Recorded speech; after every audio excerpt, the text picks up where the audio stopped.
Paramashivoham.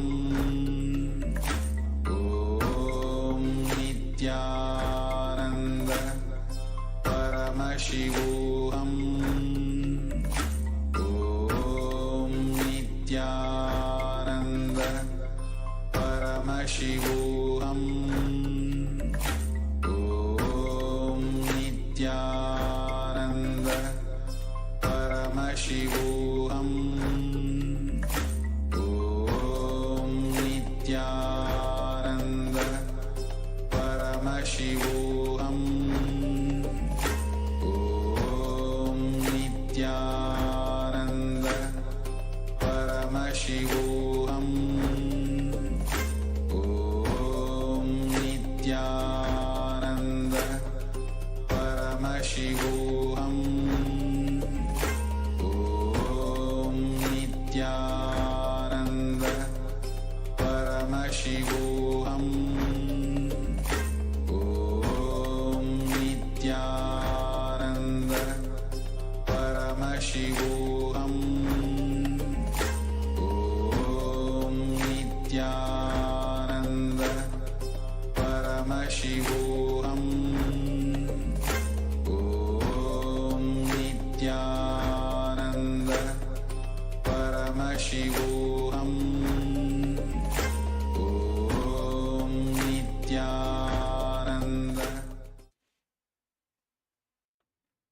Nithyanandam, we welcome all the Paramashivoham Level 3 participants to the first session of the day, which is Nithyananda Yoga. Now everyone, settle down on your mats, have your Panchabhadram and Udani ready, wear your Abharanam, your Rudrakshamala, apply the Vibhuti and Kumkum, and settle down as we start the session with the Sadguru Vandanam. Nithyanandam Paramasukadam Kevalam Jnanamurtim Bandvaditam Gagana Sadrusham Tatvamasyadilaksham Ekam Nityam Vimalamachalam Sarvadi Sakshibhutam Bhavatitam Trigunarahitam Sadgurum Tam Namami. Now we will chant the Shiva Mula Mantra 11 times. Om Ham Om Shivaya Namaha. Om Ham Om Shivaya Namaha. Om Ham Om Shivaya Namaha. Om Ham Om Shivaya Namaha. Om Ham Om Shivaya Namaha. Om Ham Om Shivaya Namaha. Om Ham Om Shivaya Namaha. Om Ham Om Shivaya Namaha. Om Ham Om Shivaya Namaha. Om Ham Om Shivaya Namaha. Om Ham Om Shivaya Namaha.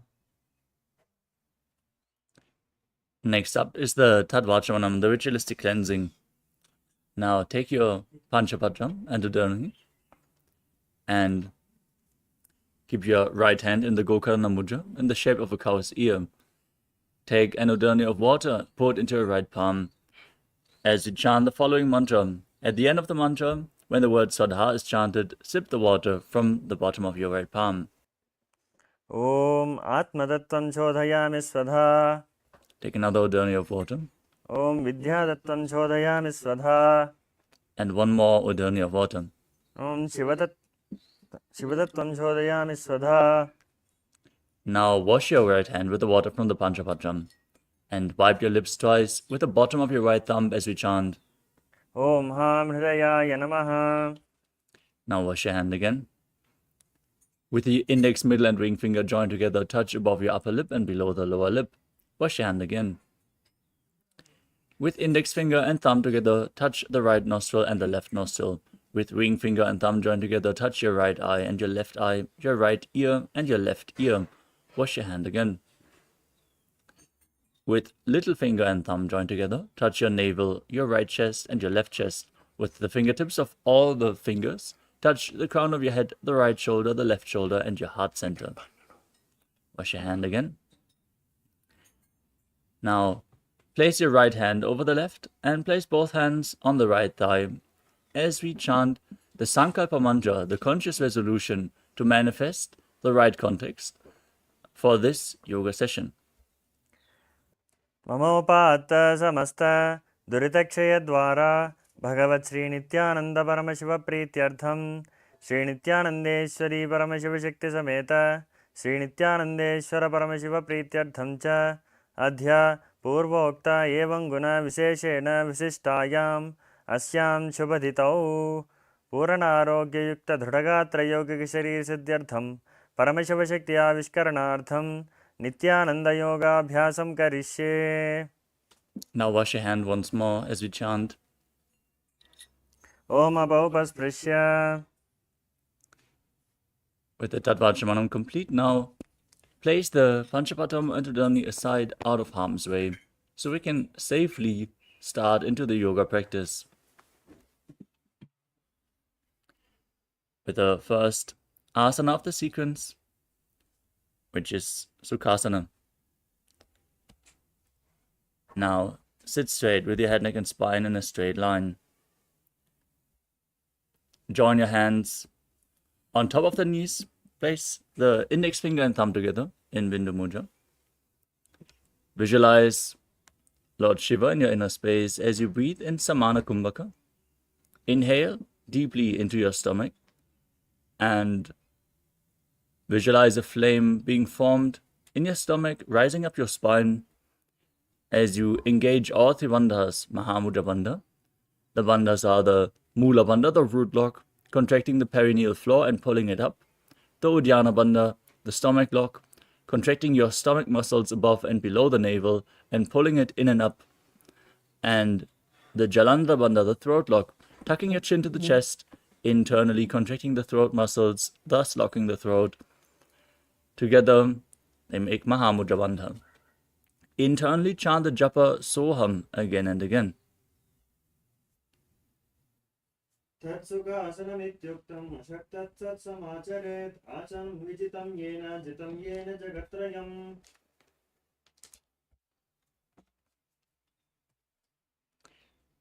The next asana is Parvatasana. Now, place your legs in Padmasana, place the feet on opposite thighs, join your palms together in Anjali Mudra and raise them up above your head. Engage all three bandhas, Mahamudra Bandha, and visualize yourself as Mount Kailash.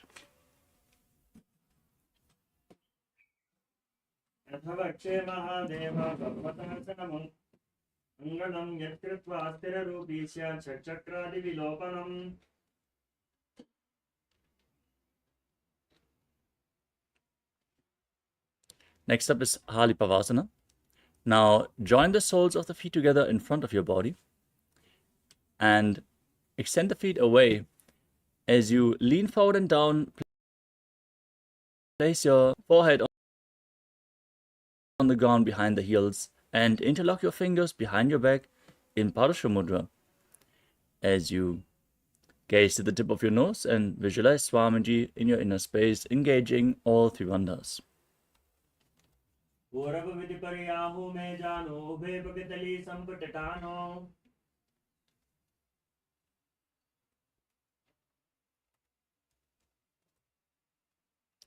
Next up is Nagipavasana.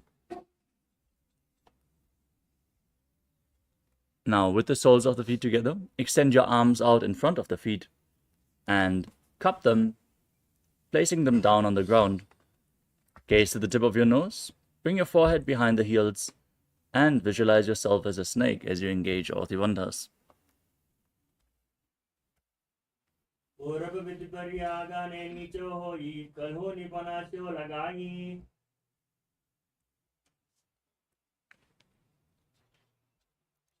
Next up is Kokilasana. Now, interlock your index and middle fingers around the big toes in Prana Mudra as you extend the legs out in front of you and then cross them into Padmasana. Lean forward and down onto your elbows Engage all three bandhas and visualize yourself as a bird.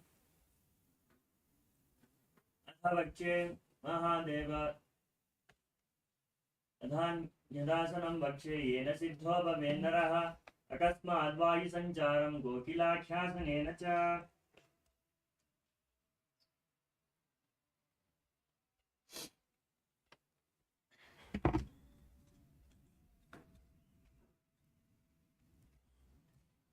The next asana is Nithyananda. Now, stack your knees and ankles, hold on to opposite elbows, and start rotating your arms in a circular motion. Engage all three bandhas, gaze to your nose, and visualize Swamiji in your inner space, and after some time, change the direction of the movement.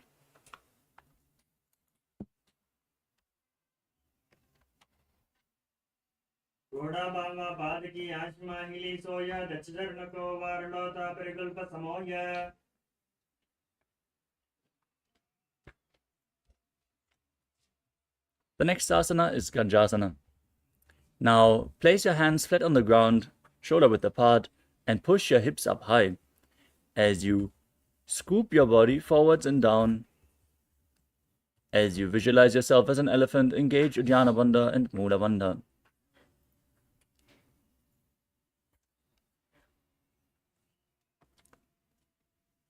युज्यं पादाग्रे भूमौ कृत्वा लम्भीभूय मस्तकाग्रे निधाय. Next up is Vrikshasana. From the same posture, now alternate raising one heel and pushing the other heel down again and again as you visualize yourself as a bear. एकैकं पादमाकृञ्च गजासनं कुर्यात् वृक्षासनं भवति.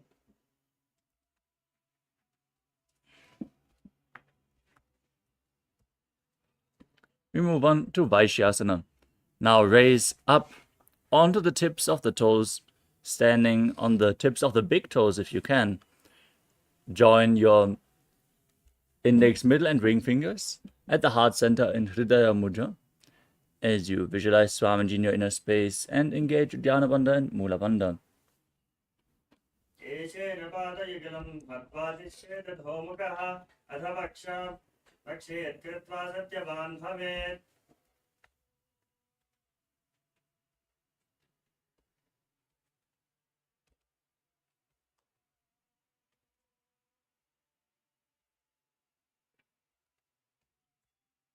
Next up is the Urdhva Janukarana.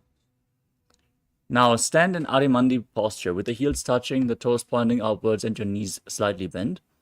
Bring your hands to the chest level and raise one knee up. Lead it in a circular motion around your body, following along with a respective hand on both sides again and again.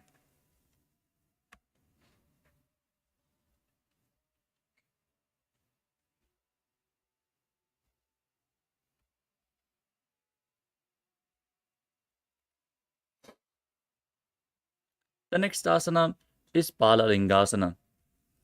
As you stand on the mat, interlock your fingers in front in Sarva Shankari Mudra with the wrists pointing inwards, and then hold on to one knee and pull it up against your chest. Engage all three bandhas and visualize yourself holding a baby.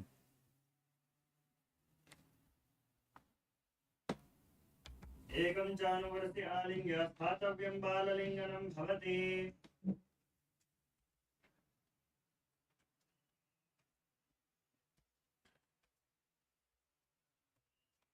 We move on to Padapidanasana. Still standing on one leg, now pull the foot behind your back with both hands interlocked in Padusha Mudra. Pull the heel close to the perineum as you visualize Swamiji in your inner space. Engage all three bandhas. स्थित्वैकस्मिन् पादतले कराभ्यां वेष्टयेत्तनम्.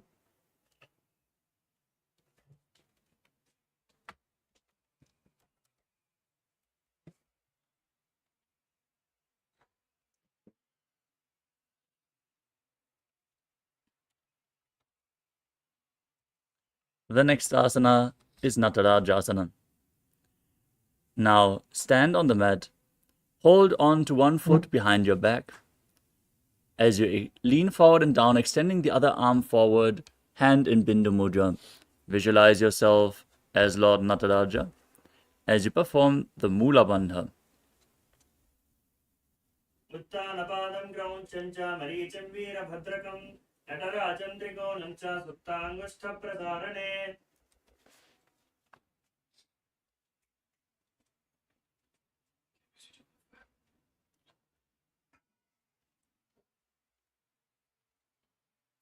Now, standing on the other leg, repeat Balalingasana on the other side. एकं जानुवर्ष्यालिङ्ग्य स्थातव्यं बाललिङ्गनं भवति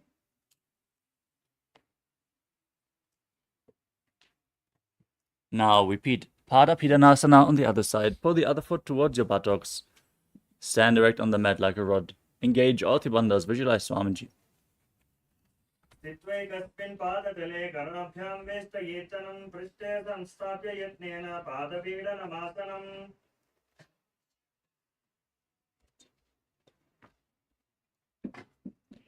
Now repeat Natarajasana on the other side.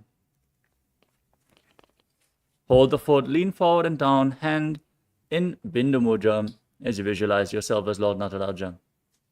उत्तानपादं क्रौञ्चं च मरीचिं वीरभद्रकं नटराजं त्रिकोणं च सुप्ताङ्गुष्ठप्रसारणे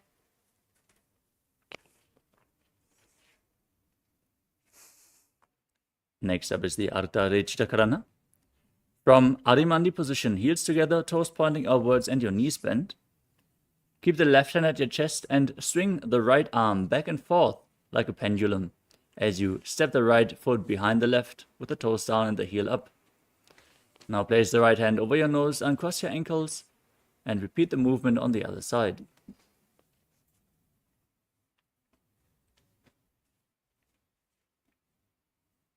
Next up is the skeleton dance. Now visualize yourself as a skeleton and shake your body intensely. Dance wildly on the mat while visualizing your bone structure. This will build intense integrity into your bone marrow.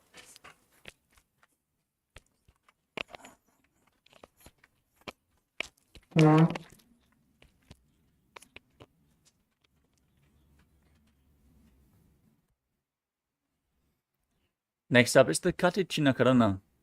From Arimandi position, heels together, toes pointing outwards and knees bent. Bring your hands above your head and cross them with the palms facing back. Now open up your arms widely as you turn towards the side. Again and again in both directions.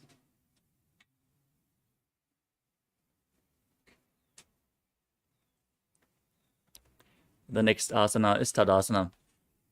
Now stand tall as you raise your arms up above your head. Keep your palms facing each other. Engage all bandhas and visualize yourself as a palm tree as you internally chant the new japa Shivoham. महामुद्राभत्तकौनो ताडासनविभेदकान् विनोतानन् सदा कुर्यात् अन्तर्पत्नीपतिप्रिया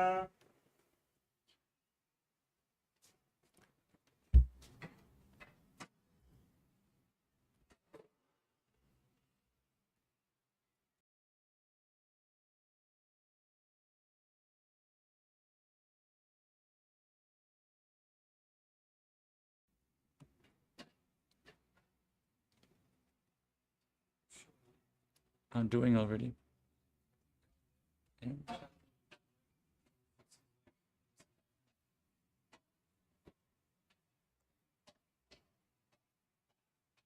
We move on to Uttanasana.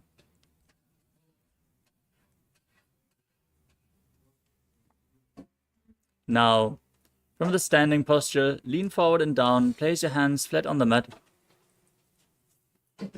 As you visualize Swamiji, engage all bandhas.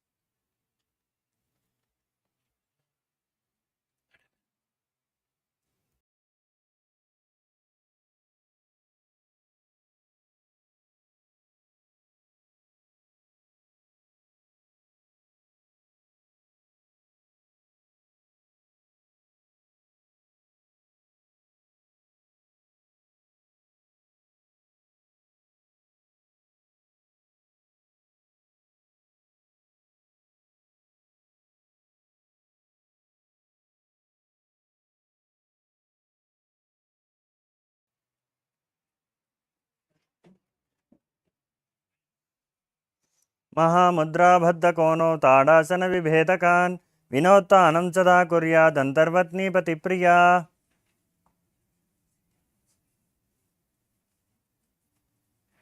Now we move on to Taredness. As you keep your hands flat on the ground with the palm, step your feet back into a tall plank position. Now engage Jalandhara Bandha and Mula Bandha and rotate your head from right to left as you visualize Swamiji in your space. अवस्थित्वा मस्तकं वारं वारं दक्षिणकुक्षिं सव्यकुक्षिं नयेत् तरक्श्वासनं भवति.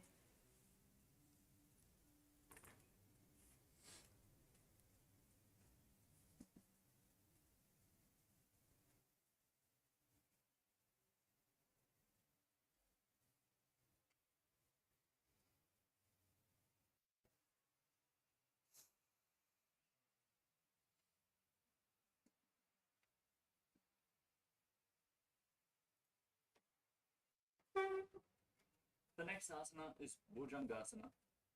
As you now lay down on your stomach, keep your hands next to your chest and your toes pointing back.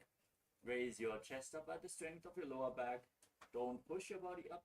Raise it up by the strength of your back. Open up your mouth widely and inhale through the hollow of your throat in Bhujangani Mudra as you visualize yourself as a cobra. अंगुष्ठनाभिपर्यन्तम् अथो भूमौ विनिन्यसेत्.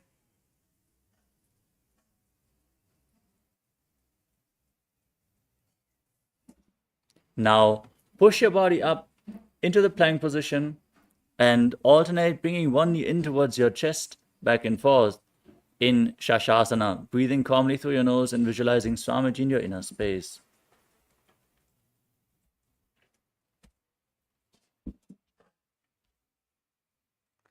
गजासनमस्थितौ जानुद्वयमाकुञ्चा वारं वारं कर्तव्यं शशासनं भवति. Next up is Rathasana. From the same plank position. Now step one foot in between the two hands and jump, alternating the position of your feet again and again as you visualize yourself as a chariot. गजासनमस्थितौ एकं पादं पुरोमार्गेण भ्रामयित्वा कर्तव्यं रथासनं भवति.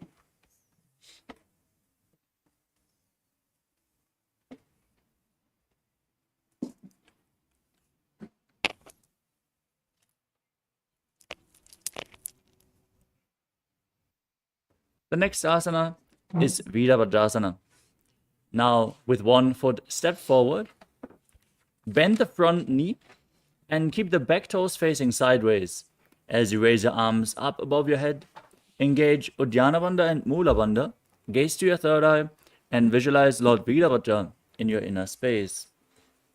वासिष्ठमथकौण्डिन्यं ऊर्ध्वकुक्कुटमेव च अष्टावक्रमथोत्थानं मयूरं सेतुबन्धनम्.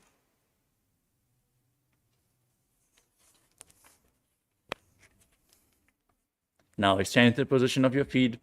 Repeat Virabhadrasana on the other side. वासिष्ठमथकौण्डिन्यं ऊर्ध्वकुक्कुटमेव च अष्टावक्रमथोत्थानं मयूरं सेतुबन्धनम्.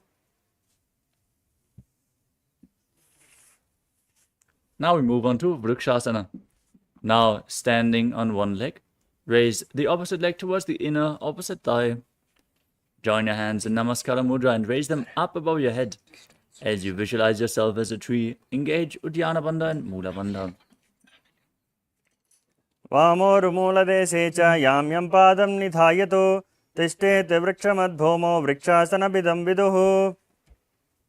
Next up is Garudasana. Now bring the raised foot to the opposite hip. As you join your hands in Namaskara Mudra in front of your heart, visualize yourself as Lord Garuda and perform the Mula Bandha. गरुडासनमावक्षे येन ध्यानं स्थिरं भवेत्. Now stand on the other leg, raise the opposite foot to the inner opposite thigh as you repeat Vrikshasana, the tree posture on the other side. वामोरुमूलदेशे च याम्यं पादं निधायतु तिष्ठेत् वृक्षवद्भूमौ वृक्षासनविदं विदुः.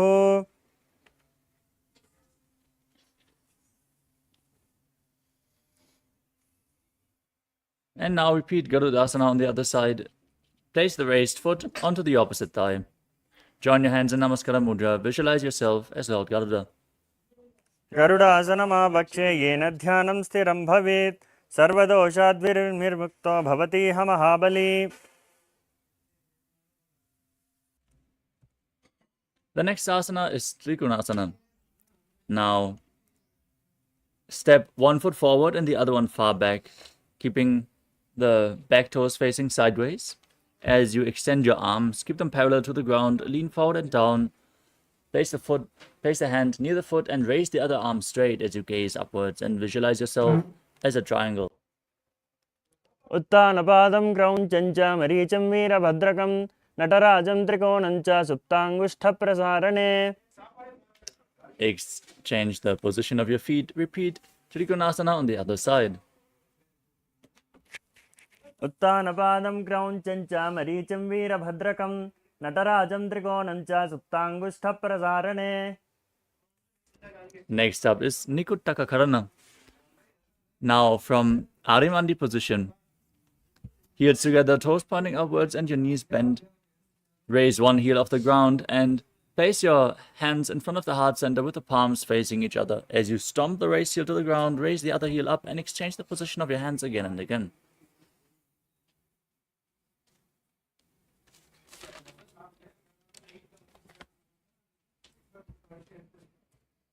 The next asana is Angushtasana. As you keep the feet close together, squat down and sit on the raised heels. Keep your knees lifted off the ground. Join your hands in Namaskara Mudra in front of the heart center. Visualize Swamiji in your inner space and start buzzing like a bee on the inhalation and exhalation in Brahmari Kumbhaka as you perform the Mula Bandha. मित्याहुः गोरक्षासनमेव च अङ्गुष्ठमुष्टिकं ज्ञेयं ब्रह्मप्रासादितं ततः. Next up is Saurasana. From the same position, extend one leg forward. Keep the heel down, toes pointing up. Place your hands at the side of your body, touching the mat with your fingers, palms facing forward in Vara Mudra. Visualize Swamiji in your inner space and perform the Mula Bandha. प्रसार्य एकं पादतलं संस्थाप्य त्वेकपादकम्. Next up is Vidunanasana. From the same posture with the leg extended forward, lean forward and down, hold onto the front big toe in Prana Mudra with index and middle fingers. As you hold onto the back heel with the other hand, if you can, balance in this posture. Now, visualize Swamiji in your inner space. Keep buzzing like a bee. उल्फस्थितो पादमेकं प्रसार्य तत्पादाघ्रं संस्पृशेत् तत्करेण. Now, extend the opposite leg forward. Repeat Saurasana on the other side. प्रसार्य एकं पादतलं संस्थाप्य त्वेकपादकम्.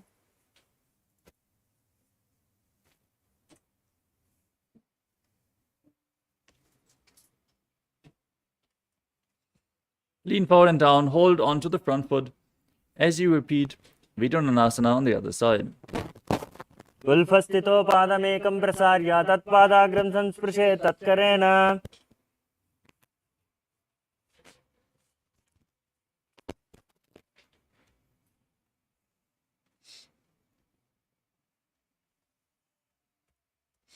The next asana is Brahma Jalankushasana. Now sit on both heels with the knees raised off the ground. Bring a gap between the knees and place the back side of your hands on top of the knees, palms facing up. Now gaze down in between the hands in Shambhavi Mudra, eyes open wide, unblinking. Actually, you're gazing within eternity. As you visualize Swamiji in your inner space and perform Jalandhara Bandha and Mula Bandha, throat lock and root lock. दोवु फनाफानी होई वैसे येड़ी दोवु गदानी वैसे कोरपक तल्या की माहिली आइस माही राशे मिली. The next asana is Kapilasana. Now, place your knees down on the ground and sit on the raised heels. Keep your hands on the knees. Engage Uddiyana Bandha and Mula Bandha as you gaze to your nose and visualize yourself as Sage Kapila Muni, the founder of Mahanirvani Pita. उभय पकतली समट हरावे तिनको माहिली core मिलावे फना फानी वकड़ होई वैसे एड़े दो चोनी निवैसे. The next asana is Bhadragudakasana. Maintain the same posture, but shift your gaze to the third eye and engage the Mula Bandha as you visualize Swamiji. दो वो पकतली संपुट करे कोरबारली वो परिधरे कोरबारली राके से तापरी मूल द्वार टिक बैसे.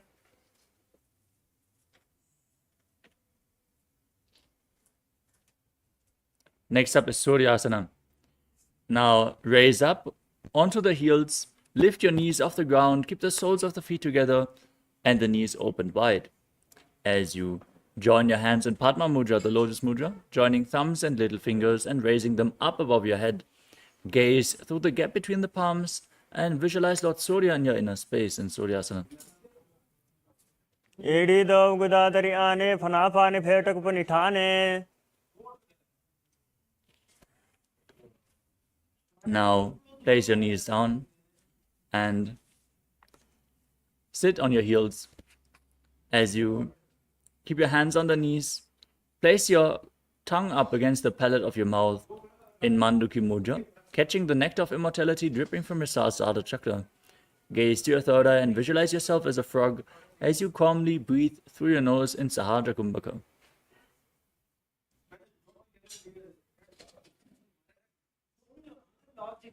पादतलो पृष्ठदेशे अङ्गुष्ठे द्वे च संस्पृशेत् पाद जानुयुग्मं पुरस्कृत्य साधयेन्मण्डुकासनम्. Next up is Uttana Mandukasana. From the same posture, now bring your hands behind your back, over top of the shoulders, holding on to opposite shoulders with your hands. Bring your elbows close to your head and gaze to your third eye as you keep visualizing yourself as a frog engaging Uddiyana Bandha and Mula Bandha. मण्डुकासनमध्यस्थं कोर्पराभ्यान्तृतं शिरा एतद्वेकवदुत्थानमेतदुत्थानमण्डुकम्. The next asana is Simhasana. Now cross your ankles behind and sit on your feet. Then place your hands on the knees, gaze to the tip of your nose, stick out your tongue and exhale forcefully again and again as you visualize yourself as a lion. दक्षिणं सव्यगुल्फेन दक्षिणेन तथेतरम् हस्तौ जजान्वौ संस्थाप्य स्वाङ्गुलीश्च प्रसार्य च. The next asana is Bhadrasana. With the soles of the feet together, keep the toes pointing back behind your body. Sit on your knees, open wide, cross your arms behind your back, and hold on to opposite big toes in Prana Mudra.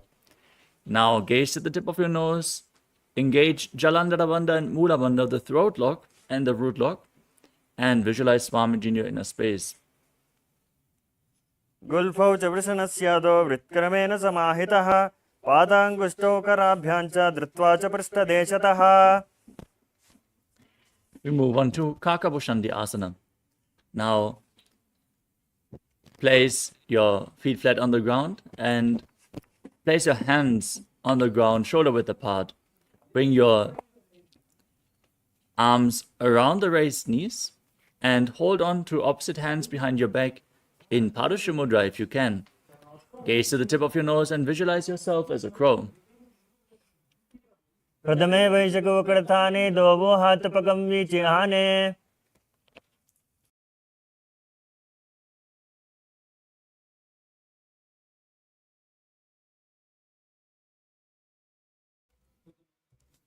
The next asana is Kanipavasana. Keeping your hands flat on the ground in front of you, bring your knees onto your arms towards your armpits. Lean forward and down, find balance, and lift your feet off the mat as you visualize Swamiji in your inner space and return to buzzing like a bee in Brahmari Kumbhaka. आसन को गुना आशित सुता होई तो आची होई. Now, from the same posture, place your head on the mat and raise your legs up into a headstand posture. Now gaze to your nose and visualize Swamiji in your inner space. Keep buzzing like a bee in Brahmari Kumbhaka, in Kapali Asana. शीशी सादरती टेकी पगदो भूमिलवा ऊंचा करे. Next up is Parshva Now keep your hands flat on the ground, shoulder width apart, and twist your body around. Twist your body to one side. Align your hip and knee with your elbows. Then lean forward and down. Find balance and extend your legs out to the side as you balance on your arms. Gaze to your third eye. Visualize yourself as a peacock. Breathe in Rechaka Kumbhaka. Exhale all the way and hold your breath in Parshva मरो मयूरं दंडवं कुर्यात् मायूरं दंडनामकं कुर्यान् मायूरं पार्श्वाभ्यां मायूरपार्श्वनामकम्. Now repeat Mayurasana on the other side. Twist your body in the opposite direction. Visualize yourself as a peacock. मयूरं दंडवत् कुर्यान् मायूरं दंडनामकं कुर्यान् मायूरं पार्श्वाभ्यां मायूरपार्श्वनामकम्. The next asana is Bhairaganathasana.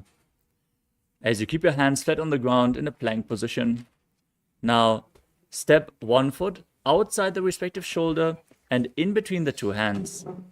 As you gaze up towards your third eye, contract the perineal floor in Mula Bandha and visualize yourself as Lord Kala Bhairava as you keep breathing in Rechaka Kumbhaka. आसन को गुण पीति जाई. Now exchange the position of your feet. Step the other foot outside the shoulder in between the two hands. Gaze up, visualize Bhagavan Kala Bhairava in Bhairaganathasana on the other side. आसन को गुण पीति जाई. The next asana is Unmukha Pitasana. Now from Tadakshvasana, the plank position, place your forearms on the ground and walk your feet slightly forward, raising your hips. As you gaze up towards your third eye, visualize Swamiji in your inner space. Perform the Mula Bandha. भून्यस्तौ जानुनी हस्तौ चतुष्पदमवाङ्मुखम् उत्थापिताङ्घ्रियुगल खटिस्थलमभिरुका.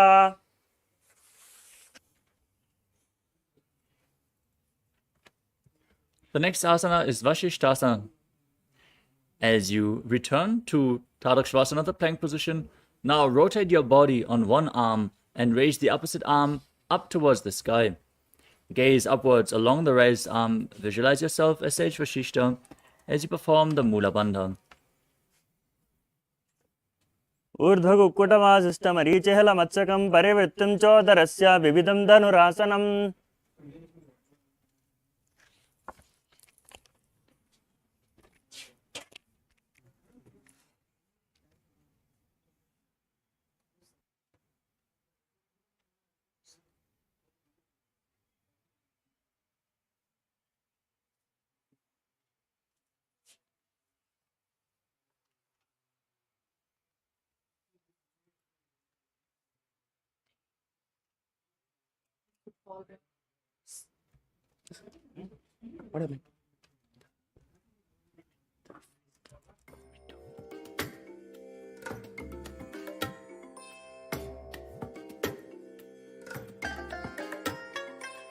I bless you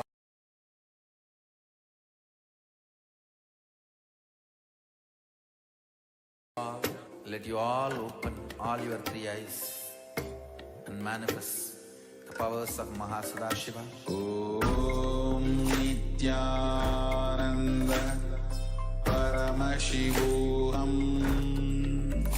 Om Nithyananda Paramashivoham. Om Nithyananda Paramashivoham. Om Nithyananda Paramashivoham. Om Nithyananda Paramashivoham.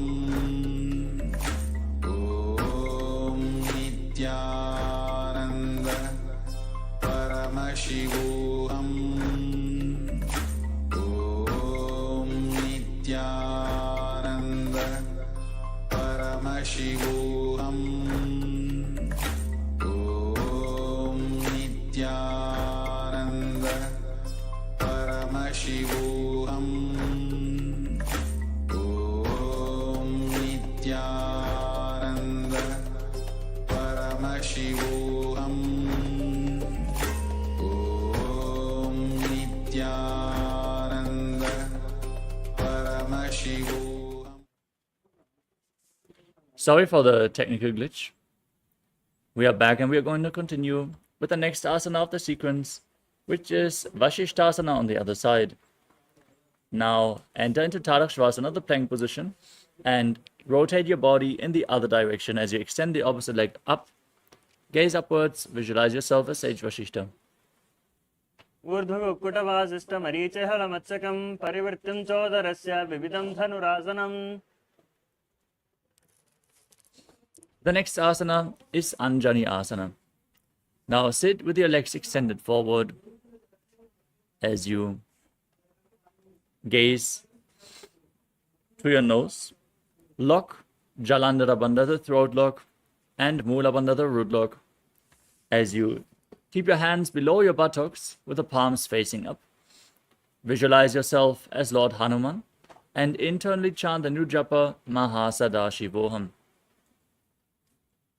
धोवो करके ube हथेली कोरबारली मेले भेली. The next asana is Paschimottanasana. With your legs extended forward, lean forward and down, and hold on to the big toes and Prana Mudra as you visualize Swamiji and engage all three bandhas in Mahamudra Bandha. जानु परिललाटन्तु पश्चिमन्तानमुच्यते येन केन प्रकारेण सुखं च जायते. The next asana is Ugrasana. From the same position, your legs extended forward. Interlock your fingers behind your head and lean forward and down. Try to bring your elbows outside the knees, your head in between the knees. As you squeeze your body, perform Mahamudra Bandha and visualize Kali in your inner space. स्वपानिभ्यान्तरं दत्त्वा जानुभपरिशिरोऽन्यसेत्. We move on to Marichyasana. Now bring one foot to the perineum. Press the heel to the perineum as you bring the respective arm in and around the raised knee. Interlock your fingers behind your back and lean forward and down as you keep the front foot straight, toes pointing up. Visualize yourself as Sage Marichi. उत्तानपादं क्रौञ्चं च मरीचिहलमत्सकं नटराजं त्रिकोणं च सुप्ताङ्गुष्ठप्रसारणे.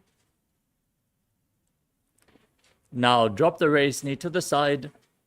Place it on the ground while still pressing your heel to the perineum. Lean forward and down. Hold onto the front foot with both hands. Engage all three bandhas and gaze to your nose as you visualize Swamiji in Mahamudrasana.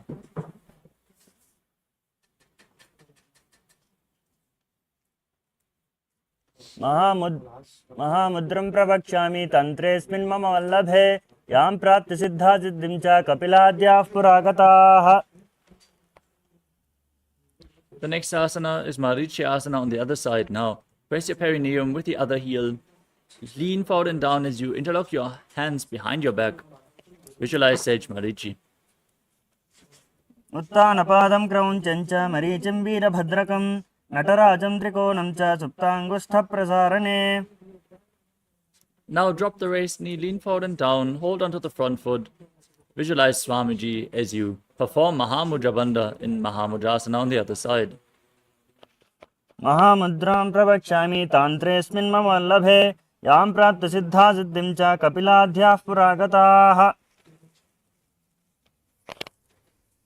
Next up is Bhadrasana 2. Now sit with the heels close to the perineum, soles of the feet together, and bring your hands around the toes. Pull them firmly in as you push your knees down to the ground by the strength of your groin. Gaze up towards the third eye and visualize Swamiji in your inner space. गुल्फौ तु विसनस्यादः सीवन्याः पार्श्वयोः क्षिपेत् पादपार्श्वे तु पाणिभ्यां दृढं बद्ध्वा सुनिश्चलम्. Next up is Dvalipavasana.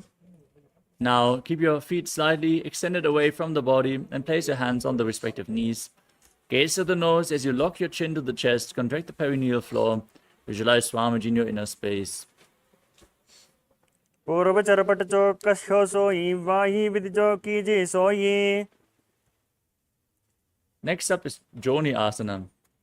Now bring your heels closer to the perineum and hold the soles of the feet with your hands as you lean forward and down and placing your chin on the feet.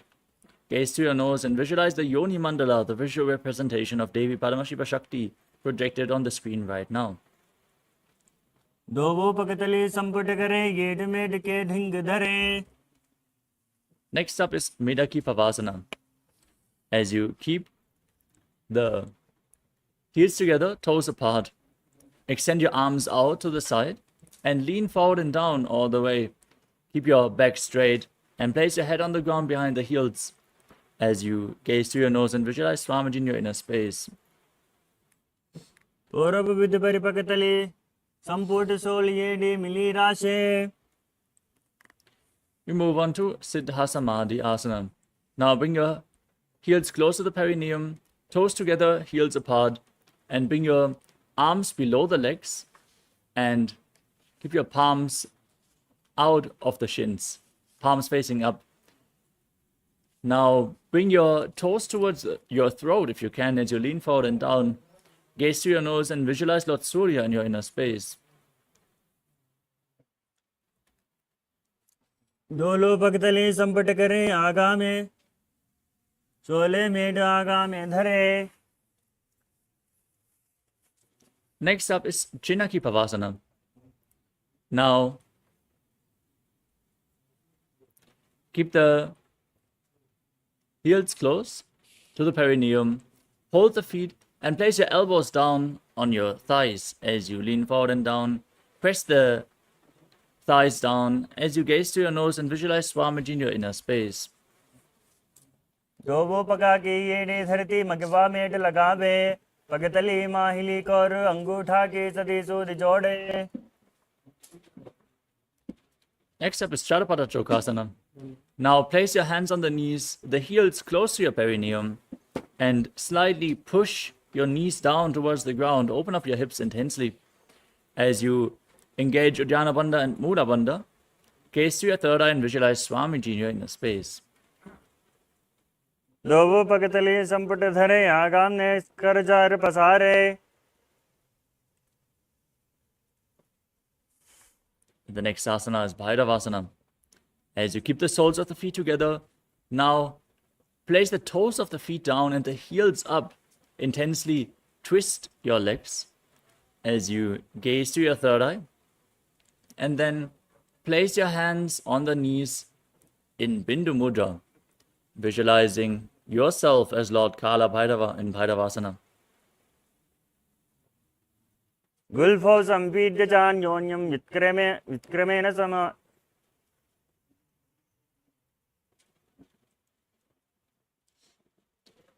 We move on to Samanasana. Now keep one heel against the perineum as you pull the other foot up against your chest with both hands.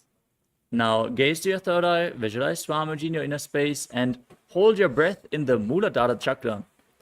As you contract the perineal floor, exhale all the way in Richaka Kumbhaka. समानासनमा वक्षे सिद्धमन्त्रादि साधनात् एकपादमरो धत्वा गुह्योन्यल्लिंग वक्त्रके. Next up is Apanasana. Now bring the raised foot over top of the respective shoulder as you extend the other leg forward and balance on your arms. Now gaze up towards your third eye, visualize Swamiji in your inner space, and perform the Mula Bandha. केवलं पादमेकं च स्कन्धे चारोप्य यत्नतः एकपादेन गगने तिष्ठेति दण्डवत् प्रभो. Now repeat Samanasana on the other side. Press the perineum with the other heel, pull the other foot against your chest. Visualize Swamiji, hold your breath in the Mooladhara chakra. Samanasanamabhakshe siddhamantradi sadhanat. Now raise the other foot over top of the respective shoulder, extending the opposite leg straight.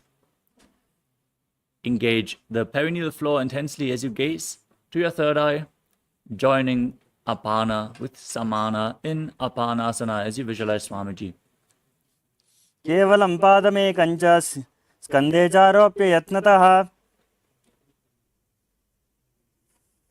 Next up is Gomukhasana. Now keep the left leg flat and cross the right knee over top. Keep the heels at the opposite hips and interlock your fingers in Padusha Mudra, placing them on the top knee. Now gaze to the tip of your nose, visualize the face of a cow, and breathe in Siddhkari Kumbhaka. Hiss through your teeth as you press your tongue up against your palate of the mouth. As you perform the Mula Bandha, internally chant the new japa Om Nithyanandoham. Savye dakshinagulpanto prashtaparshve niyojayet. Next up is Anasuyasana. From the same posture now, interlock the fingers around the big toes and engage Uddiyana Bandha and Mula Bandha as you gaze to your nose and visualize yourself as Rishika Anasuya. दक्षिण गोडो नीचो टहने वामोता के ऊपर आने. Now, interlock your fingers behind your back. Lean forward and down. Bring your chin over the knee, nose towards the ground. As you gaze to your nose, contract the perineal floor and visualize yourself as Rishika Anasuya in Anasuyasana 2. जीमना गोडा की संधि उपरिदावा गोडा की संधि मिलाई राशे गोडा शोले पकतल्यालो आडबाई सुधा राशे. Next up is Garudasana 2. Now place one foot flat and the opposite leg flat on the mat, perineum pressed against the heel. Now place your hands on the respective knees, pull the raised knee against your chest, gaze to your nose as you visualize yourself as Lord Garuda. Contract the perineal floor and internally chant Om Nithyanandoham. डोवो पकमोडी गेडी माहिलो गुल्फ मूल द्वारिणी चेदे. From Garudasana 2, now raise your perineum onto the heel and interlock your fingers behind your neck. Twist your elbows outside of the raised knee, gaze up towards your third eye, and visualize yourself as Sage Narada as you breathe in Siddhkari Kumbhaka in Naradasana. पृष्ठजुवा पकतली केडी गोपरताय लगावे फेरी. The next asana is Matsya Pitakasana. Now, place one foot onto the opposite thigh as you bring your arm around the knees and hold on to the shin and the big toe of the foot which is flat on the ground. Now gaze to the tip of your nose. Visualize Matsya, the fish avatar of Lord Vishnu. Perform the Mula Bandha and internally chant Om Nithyanandoham in Matsya Pitakasana. वामे नवामांगुष्टन्तो गृहीतं मत्स्यपीठकम्. Now slide the left leg over top of the right as you repeat Gomukhasana on the other side. Keep your hands on the top knee interlocked in Padusha Mudra, gaze to your nose and visualize the face of a cow. सव्ये दक्षिणगुल्फन्तो पृष्ठपार्श्वे नियोजयेत्. Now repeat Anasuyasana on the other side. Interlock your fingers around the big toes. Engage Uddiyana Bandha and Mula Bandha. Visualize yourself as Rishika Anasuya. दक्षिण गोडो नीचो टाने वामोता के ऊपर आने. Now interlock your fingers behind. Lean forward and down. Bring your chin over the knee in Anasuyasana 2.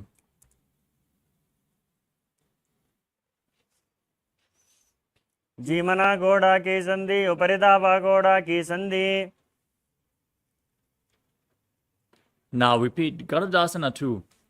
Place the other foot flat, opposite heel against the perineum, hands on the knees, and gaze to your nose as you visualize yourself as Lord Garuda.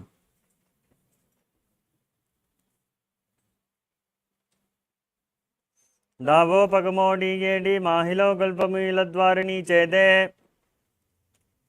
Now raise your perineum onto the foot, interlock your fingers behind your neck, twist your body outside the raised knee as you gaze to your third eye and visualize yourself as Sage Narada, repeating Naradasana on the other side.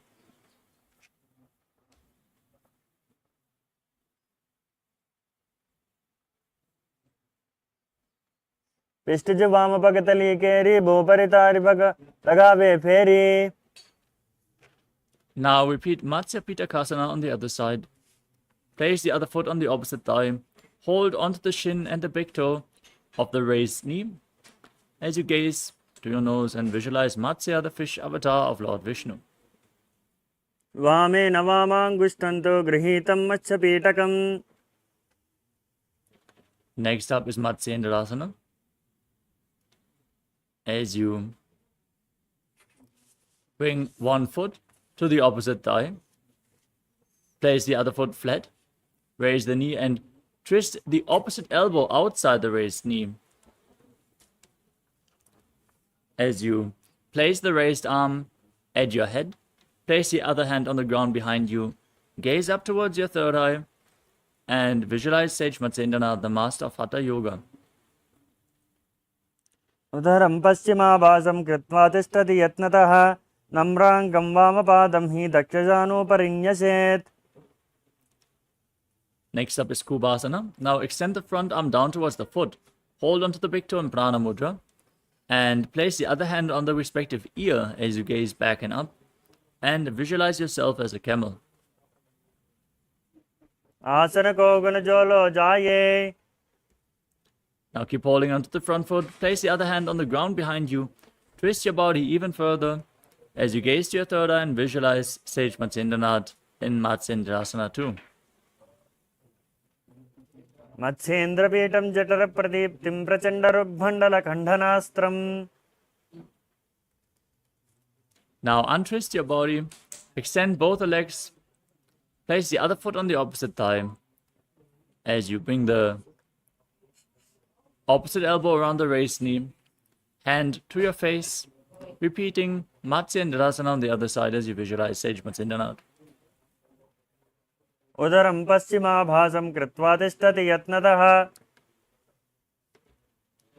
Now extend the front arm down to the foot, gaze to your third eye, place the other hand on your ear as you gaze up and back, visualizing yourself as a camel in Kubhasana on the other side.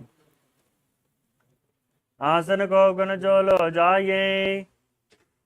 Now place the back hand down to the ground. Twist your body even further in Matsyendrasana 2 as you visualize Sage Matsyendranath.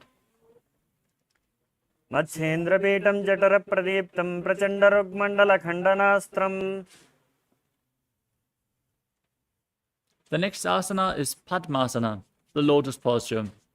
Now sit in a cross-legged position with your feet on top of opposite thighs.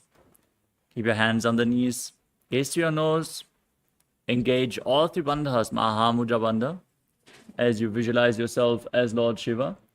Internally chant Om Nithyananda Paramashivoham and start breathing in Sitali Kumbhaka as you press your tongue against the back of your teeth and hiss while you inhale. Asanam dvididam proktam padmam vajrasanam tada. Next up is Padmasana 2. From Padmasana, now cross your arms in front of you and hold onto the big toes in Prana Mudra. Lock the perineal floor in Mula Bandha. Keep breathing in Sitali Kumbhaka, gaze to your nose and visualize yourself as Goddess Parvati, the consort of Lord Shiva. Uttano charano kritva uru samsto prayatnatah. The next asana is Kukkutasana. As you sit in Padmasana, bring your hands in between the legs and push your body off the ground. Balance on your arms as you visualize yourself as a rooster. Calmly breathe through your nose in Sahadra Kumbhaka. Padmasanam susamstapya nanvororantare karau. Next up is Baddha Keki Asana. From Padmasana, now rise up onto your knees and place your hands on the ground with the fingers pointing towards your body, elbows close towards your navel. Lean onto your elbows as you raise your knees up off the ground and visualize Swamiji in your inner space. धरामवष्टभ्यकरद्वयेन तत्कूपरि स्थापिता नाभिपार्श्वः.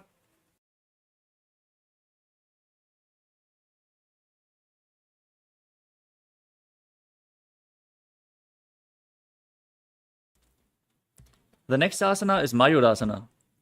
Now, with your hands flat on the ground, fingers pointing towards your body, lean onto your elbows, find balance, and lift your legs up off the ground straight in Mayurasana. अथवक्षे Mahadeva मयूरासनमुत्तमं भूमौ निपात्य हस्तौ द्वौ कोर्परोपरि देहकम्. Now lay down flat on your stomach and interlock your fingers around the neck as you keep the toes pointing outwards, heels to the mat. Visualize yourself as a crocodile. Breathe calmly through your nose in Sahadra Kumbhaka and contract the perineal floor in Mula Bandha in Makarasana. अध्यात्मचेते हृदयं निधाय भूमौ च पादौ च प्रसार्यमानौ.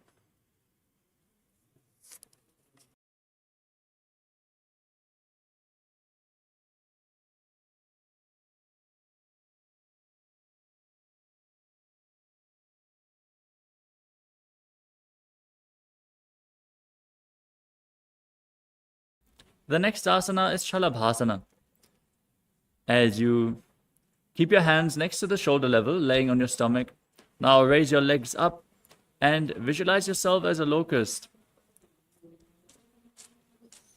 अध्यात्मचेते करयघ्नं वक्षो भूमिममष्टभ्यकरयोस्तलाभ्याम्. Next up is Ushtrasana. Now, laying on your stomach, bend your knees and hold onto your feet as you pull them outside the hip, as close to the ground as possible, opening up your hips as you visualize yourself as a camel. अध्यात्मचेते पदयुग्मं मष्टं पृष्ठे निधाय पीठं कराभ्याम्.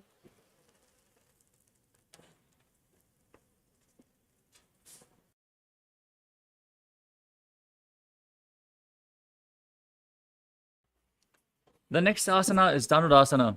Keep holding onto your feet, kick your legs up, and raise your chest as you gaze upwards and lift your upper body up as you visualize yourself as Pinaka, Lord Shiva's bow in Dhanurasana.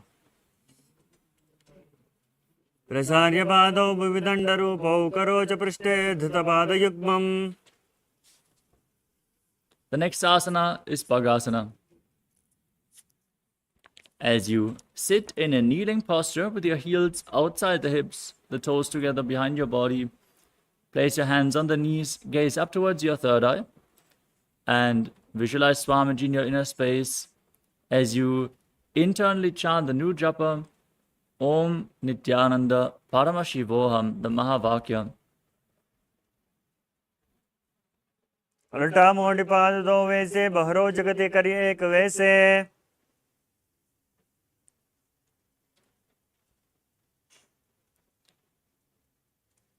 The next asana is Gohi Asana. From the kneeling posture, now place your forearms on the ground and interlock your fingers as you bring your head on the mat, support it with your hands, and walk your feet closer to the body, raise your hips, and then lift your feet off the ground. Squeeze your body into a ball, pull the knees close towards your chest as you gaze through your nose and visualize Swamiji in Gohi Asana. दो हता की कहनी जोई पुनः काले जाने दो ये. From Gohi Asana, extend your legs up straight. Gaze to your nose as you visualize Swamiji and perform the Mula Bandha in Shirshasana.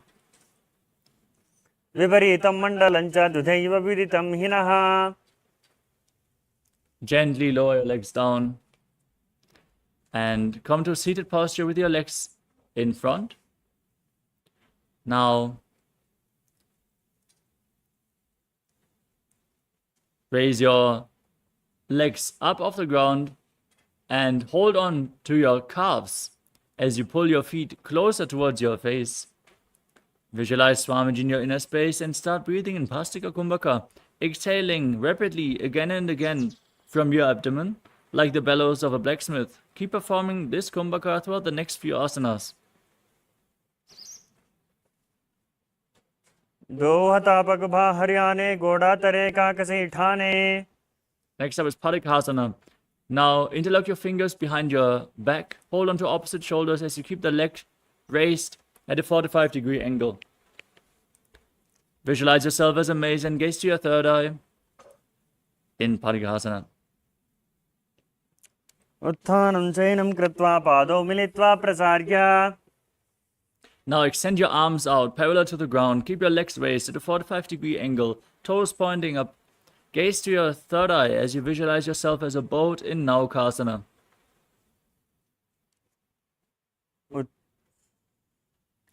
उत्तानशयनं कोर्पराभ्यां भूमिमस्तभ्यनितम्भं निधाय. Now pull your feet towards your face. Bring your hands below and pull them close against your chest if you can. As you keep rapidly breathing, gaze to your nose and visualize yourself as Lord Rudra in Rudrasana. पगतली संपुटे Hari हातस्योपग उचायी. Now relax, breathe calmly. Place your feet down flat on the mat as you lay down on your back. Tuck your chin to the chest, contract the perineal floor. Gaze to your nose as you place your hands just behind the heels and push your hips up high. Gaze to your nose and visualize Swamiji in your inner space in Unmukha Pitasana too.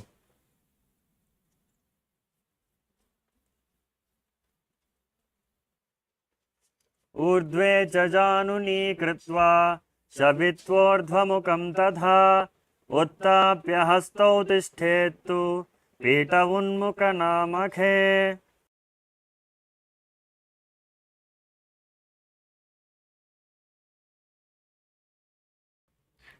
The next asana is Shivasana. Lay down flat. Keep your hands next to the hips, palms facing up. Perform the Shakti Chalan Mudra.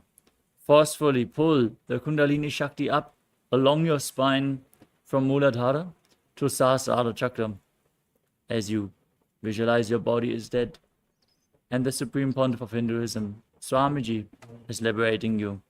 Internally chant the Mahavakya Om Nithyananda Paramashivoham. अधशवासनम् उत्तानं शववद्भूमौ शयनन्तु शवासनम्. शवासनं श्रान्तिहरं चित्तविश्रान्तिकारकम्.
bless you all.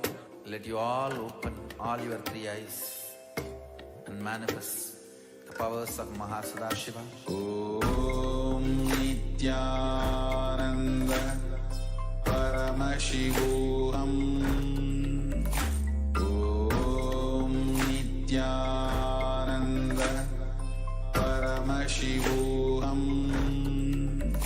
Om Nithyananda Paramashivoham. Om Nithyananda Paramashivoham.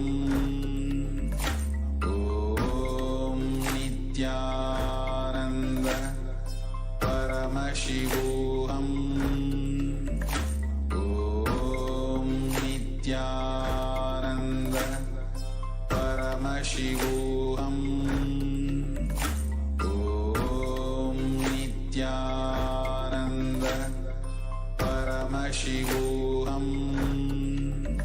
Om Nithyananda Paramashivoham. Om Nithyananda Paramashivoham. Om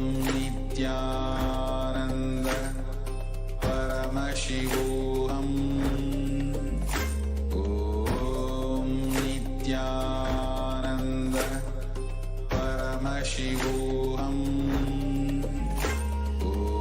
Om Nithyananda Paramashivoham. Om Nithyananda Paramashivoham.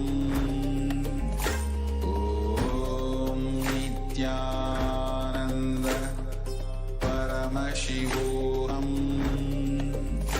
Om Nithyananda Paramashivoham.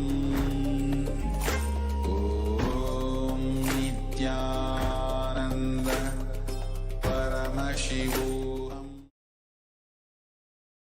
Now slowly return to your physical body.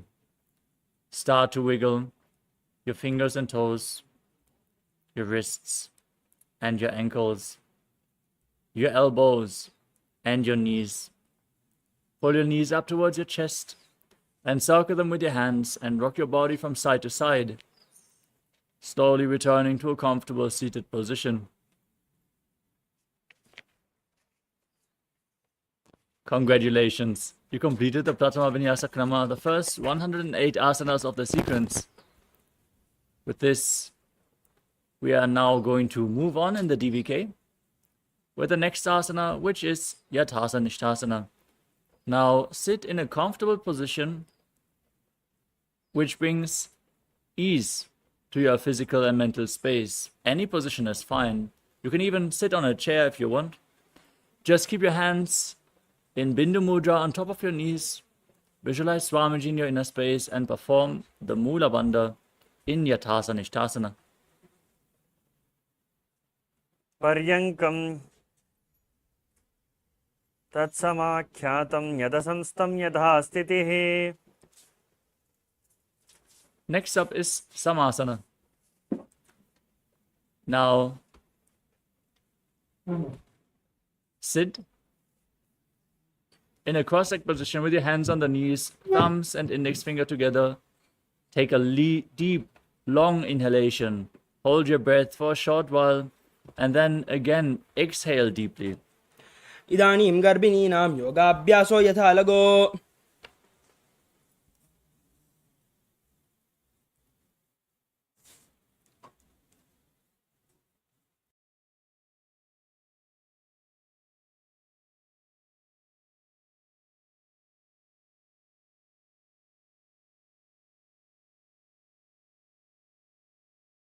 The next asana is Muktasana.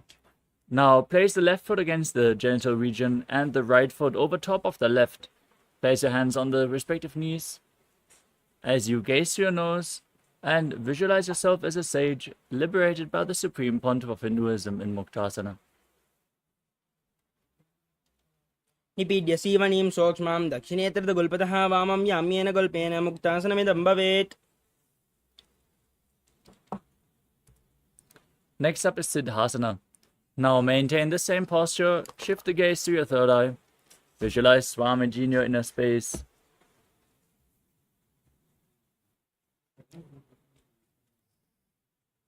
स्थाणुमितेन्द्रियोच्चलदृशा पश्यन् भ्रुवोरन्तरं चैतन्मोक्षकपाटभेदजनकं सिद्धासनं प्रोच्यते. Next up is Siddhi Asana. Maintain the same posture, shift the gaze to the ground in front of you as you visualize Swamiji in your inner space. Engage all three bandhas in Mahamudra Bandha. वामपाद की AD जानो सीवणिमदितासकौण्टानो. Next up is Rudrasana 2. Maintain your legs in the same position. Rotate your hands on top of the knees into Bindu Mudra. Gaze to your third eye as you visualize yourself as Lord Rudra.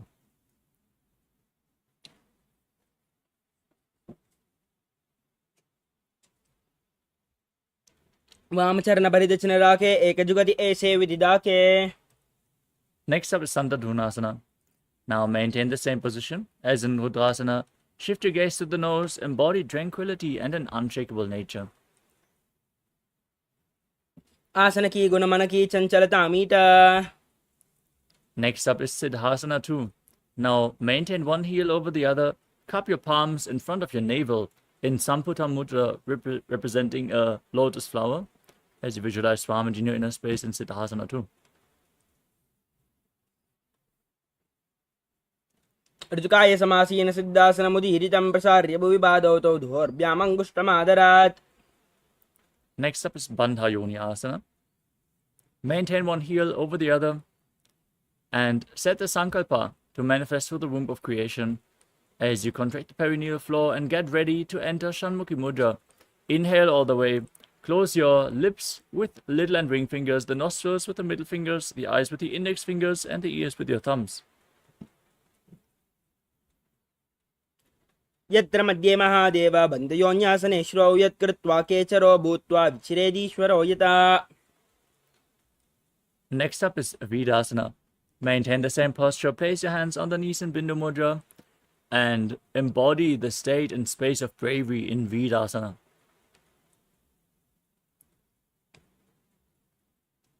एकं पादमदैकस्मिन् विन्यस्योर्नि संस्थितः तरस्मिंस्ताच्चोर्म वीरासनमुदीरितम्. Next up is Valmikasana. Maintain the same posture. Shift your gaze to the third eye. Visualize sage Valmiki, the great poet and author of Ramayana.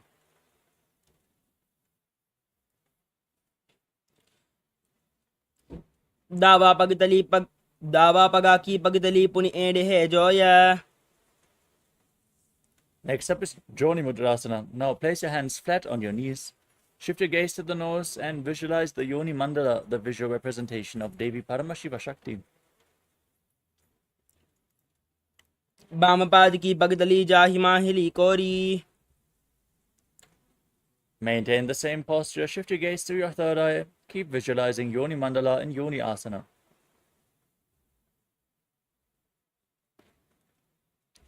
योन्यासनं पर्वतेन योगं योगफले नीलं तत्कालफलं तावत् केचरो यावदेव हि.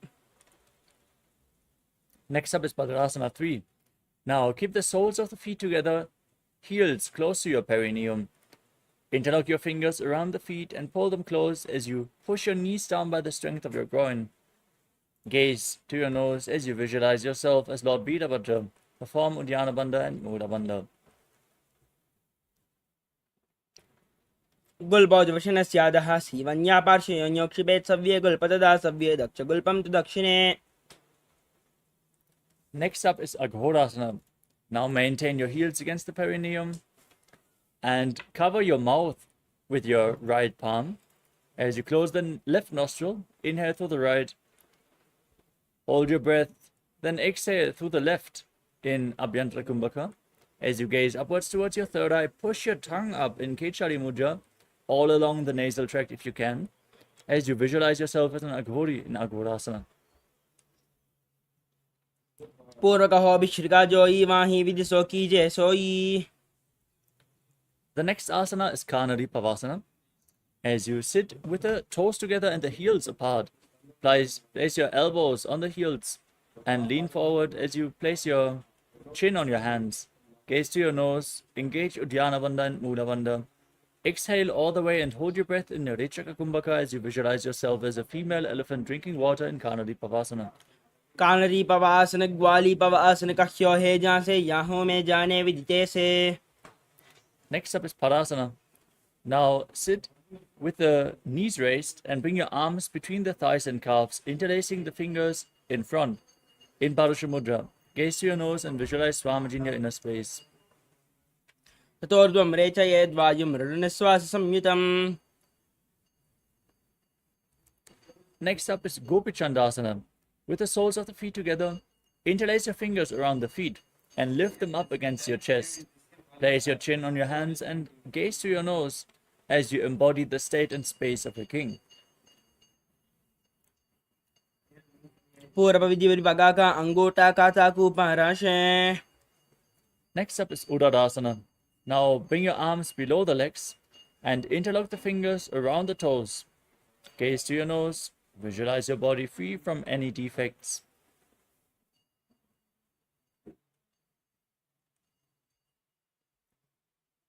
दो पगतली संपुटाने उभय हस्त करे उर्धहिटाने अंगुष्ठ दो समटहरावे चिबुका नीचे ताही लगावे. Next up is Vishishtasana. From the same posture, now raise your feet in front of your face and visualize yourself excelling in everything. दो पगतली जोड़ी संपुट करे. The next asana is Bhujasana. From a seated position, lift both legs over top of the respective shoulders. Bring your arms beneath the legs and up, interlacing the fingers around the back of your neck. Now visualize yourself as a cobra as you keep breathing in Rechaka Kumbhaka.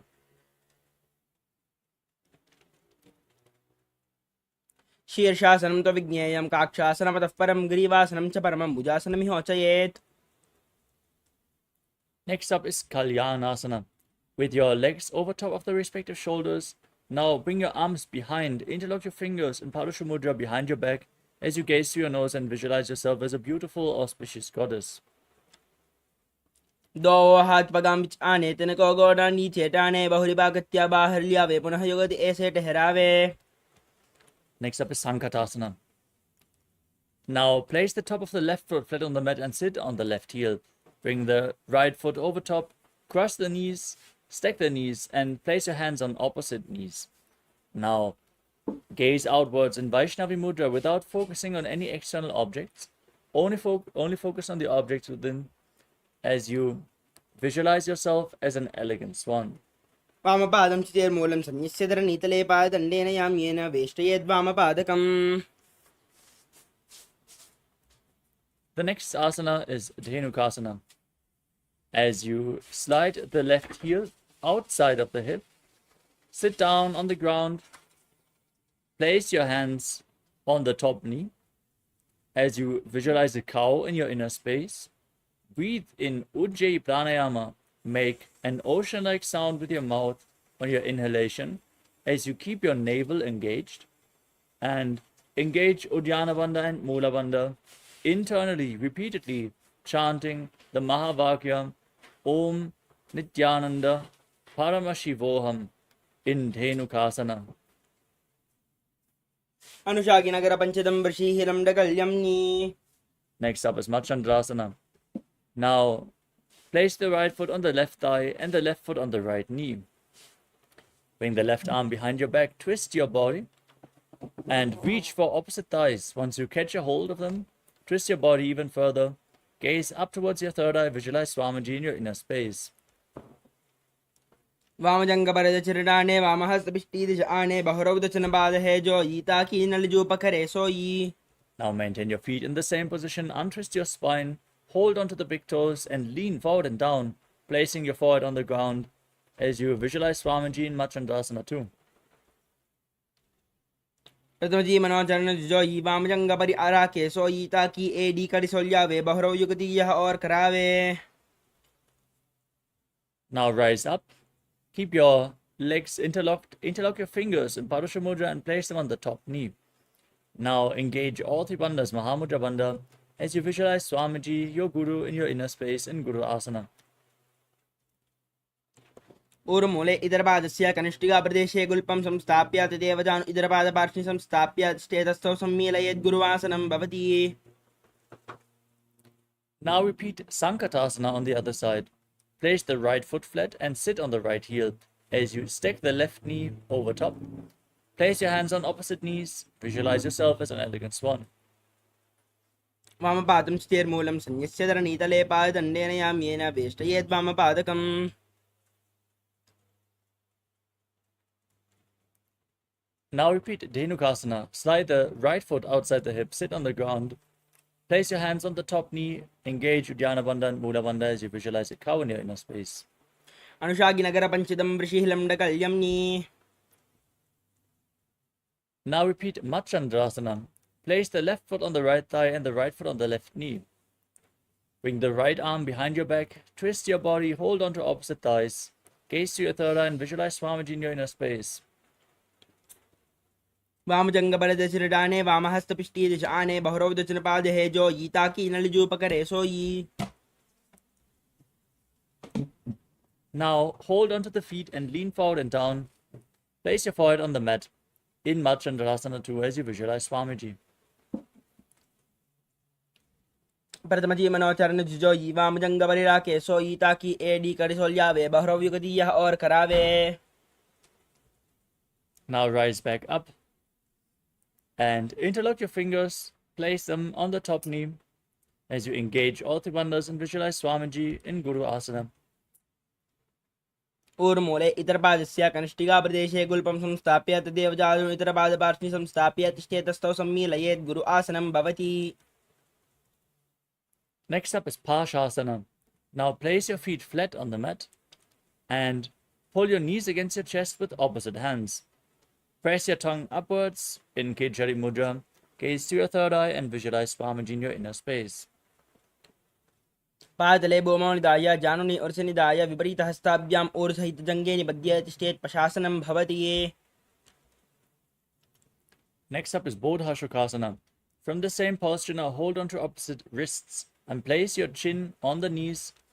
Keep your tongue up, gaze to the nose, and visualize yourself residing in an abode of bliss. दो बगदली बुबलिदेरे कोरमाहिली ऐसे करे कोरमाहिली उकड़बे से जंगा चाती अग्रनिवेशे. Next up is Kurakatasana. Now bring your arms below the legs and hold on to opposite elbows. Gaze to your nose and visualize Swamiji in your inner space as you perform the Mula Bandha.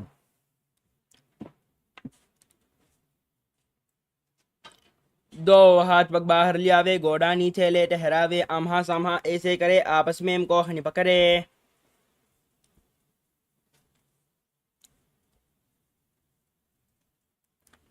Next up is Sumati Asana. Keep your hands holding opposite elbows underneath your knees as you cross the right foot over top of the left with the toes pointing upwards. Now gaze to your nose, keep your tongue in Kichari Mudra and visualize the great sage and Maharishi Sumati in Sumati Asana. मूलद्वार धरती बरिराने दावा पग बरदज बद आने दाई पाकती कोले आवे हाथ एक अमतर ठहरावे.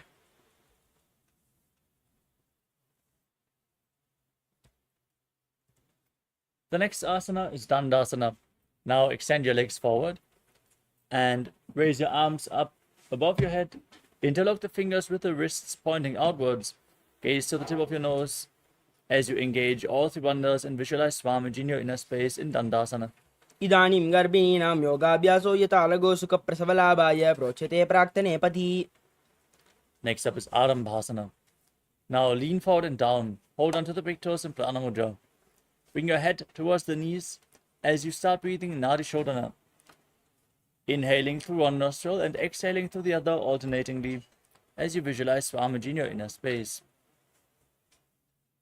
दो पग मिलिवा पसारी पगा का अंगूठा पकड़ी लाड़ गोड़ा लगावे. Next up is Pidukasana.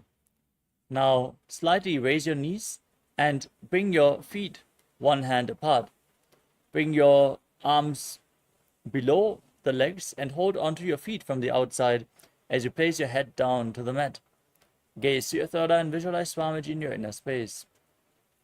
प्रथम बेशे दो उपाव बसारी कचुक उर्द को करोड़ो दारे. The next asana is Jalandhari Pavasana.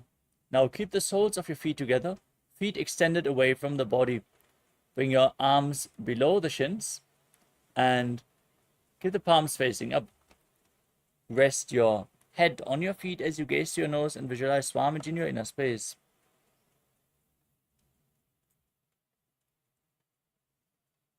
AD महिला के दीजिए हाथ बसारी.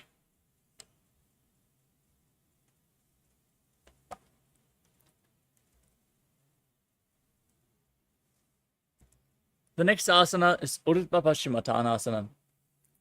With your legs extended, now lift one foot behind your neck. Lean forward and down and hold onto the front foot with both hands as you visualize Swamiji and perform the Pratyahara Pranayama.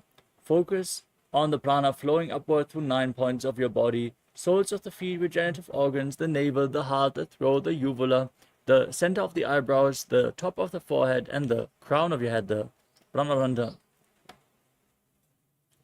पश्चिमतानवत् संस्थितं कृत्वा एकं पादं ग्रीवायां धृत्वा तिष्ठेत् ऊर्ध्वपश्चिमतानं भवति.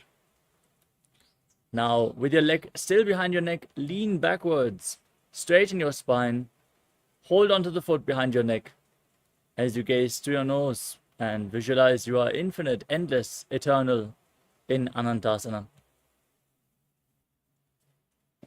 उत्तानशयनी एकैकं पायी ग्रीवायां विन्यस्य इतरहस्तेन पावाग्रं गृहीत्वा. Next up is Ankushasana. From Anantasana, now roll onto the side of the elbow, holding onto your foot. Gaze to your nose and feel in complete control in Ankushasana. उत्तानशयिता एकैकं पादं ग्रीवायां कुर्वन् इतरहस्तं कर्णमूले स्थापयेत् तस्यैव हस्तस्य कोर्बरो भूमौ निधाय. Next up is Drushasana. As you lay on your back, now pull your knees against your chest and circle your legs with your arms and rock your body from side to side, relaxing your spine.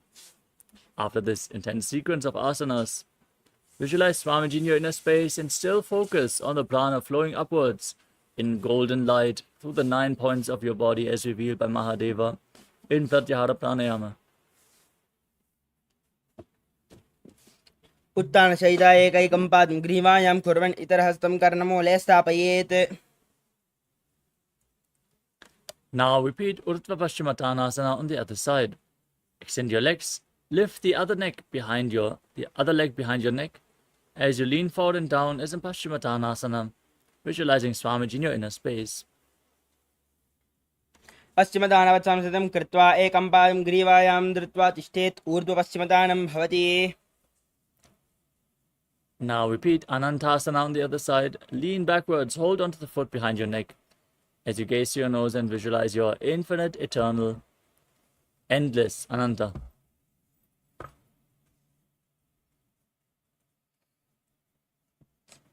उत्तानशयिनी एकैकं पायी ग्रीवायां विन्यस्य. Now roll onto the side. Rest on your elbow, gaze to your nose and feel in complete control in Ankushasana.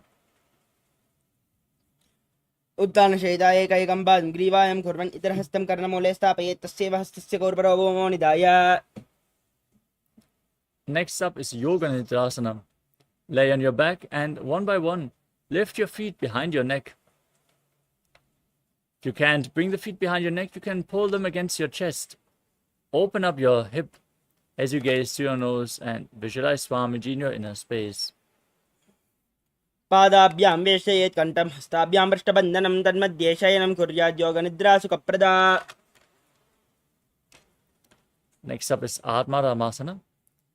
With your feet raised up towards your head, bring your arms underneath and interlock them behind your neck. Gaze to your nose and visualize Lord Vishnu is blessing you from within. Atmaram आसन प्रथमसुतो सोवे. Next up is Kochikasana. Now lay down on your back and pull your knees against your chest with the soles of the feet pointing up and your arms extended out to the sides at shoulder level. Now gaze to your nose and visualize Swamiji in your inner space as you perform the Mula Bandha. दो हाथ सीधा सा करें, तिरस ube Sapa करे, ऊंचाई आगाने आने बहरो युगदि ऐसे विधिवाने.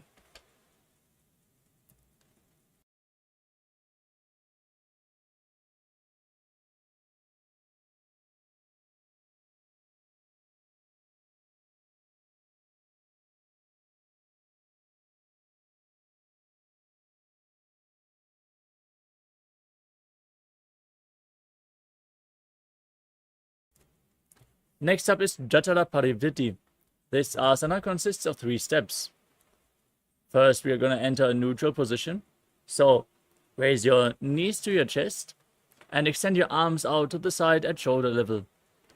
Then drop one knee to the side and extend the opposite leg down. This is the first step of the asana. Now bend both knees to the side. Second step. And then extend both knees. Extend the legs to the side, hold onto the feet, and gaze in the opposite direction, visualizing Swamiji performing the Mula Bandha. Now return to the center, and then drop the other knee down, extend your opposite leg, step 1. Bend both knees to the side, step 2. Extend the legs, hold onto the feet, and gaze away from the feet, visualizing Swamiji in your inner space in Jatara Parivritti. परिवृत्ति कुक्ष बाहिद्रदाहि परिकीर्तकं बद्धकोणं सुप्तकोणं ऊर्ध्वकोणमदापि च. The next asana is the Dviparapitam. As you lay on your back, place your feet flat on the mat and hold onto your ankles. Gaze to your nose and then push your hips up high. As you visualize yourself as sturdy as a bridge, lock your throat in Jalandhara Bandha and perform Mocha Kumbhaka in Dviparapitam. प्रतिक्रियायुधं नन्द्वापि तत्सर्वबलप्रदं गर्भिणीनां दुर्बलामि इति Gargi जगादनो. The next asana is Paryankasana. With your feet flat, laying on your back, bring your hands over top of the respective shoulders, fingers pointing towards your feet. Then push your entire body up off the mat, raise your hips up high, walk your hands closer to the feet as you visualize yourself as sturdy as stone furniture. Calmly breathe through your nose in Sahadra Kumbhaka. उत्तानशयनं हस्ततलाभ्यां भूमिम् औष्ठभ्यपादतलाभ्यां भूमिं धृत्वा नाभिप्रदेशम् ऊर्ध्वं कुर्यात् पर्यङ्कासनं भवति. Next up is Shvotanasana. Lay down on your back and raise your knees up against your chest. Hold your shoulders with the respective hands and rotate your hips in a circular motion. Visualize yourself as a dog playfully rolling around on its back.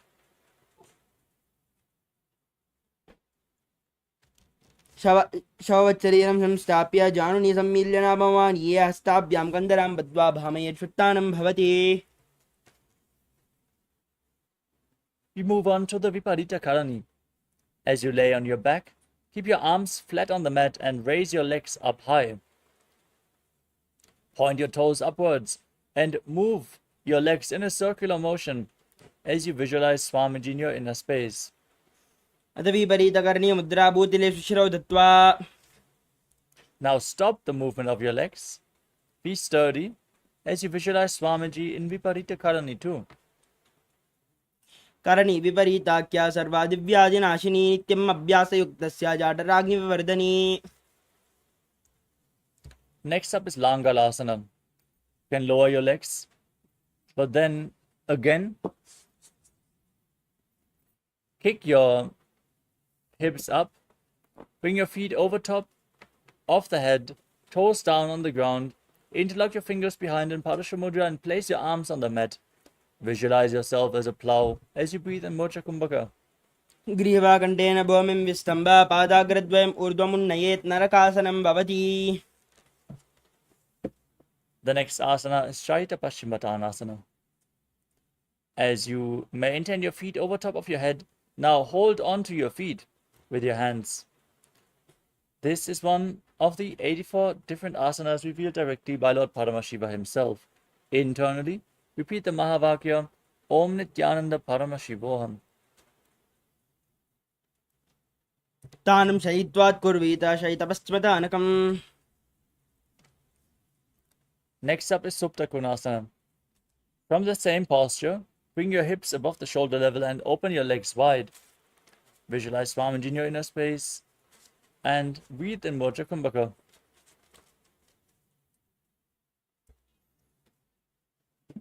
परिवृत्ते कोक्षबाहितदाहि परिकीर्तकं बद्धकोणं सुप्तकोणमूर्ध्वकोणमतापि च.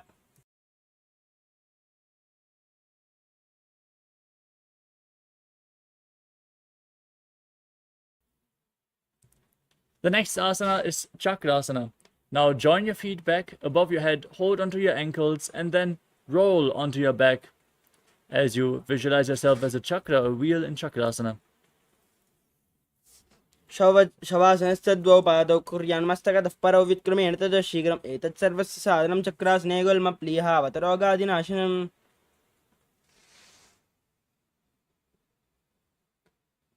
The next asana is Supta Prasarita Padangushtasana. Lay on your back and raise your feet up vertically. Then hold onto the big toes in Prana Mudra and open your legs wide to the side as you visualize Swamiji in your inner space. उत्थानपादं क्रौञ्चं च मरीचं वीरभद्रकं नटराजं त्रिकोणं च सुप्ताङ्गुष्ठप्रसारणे.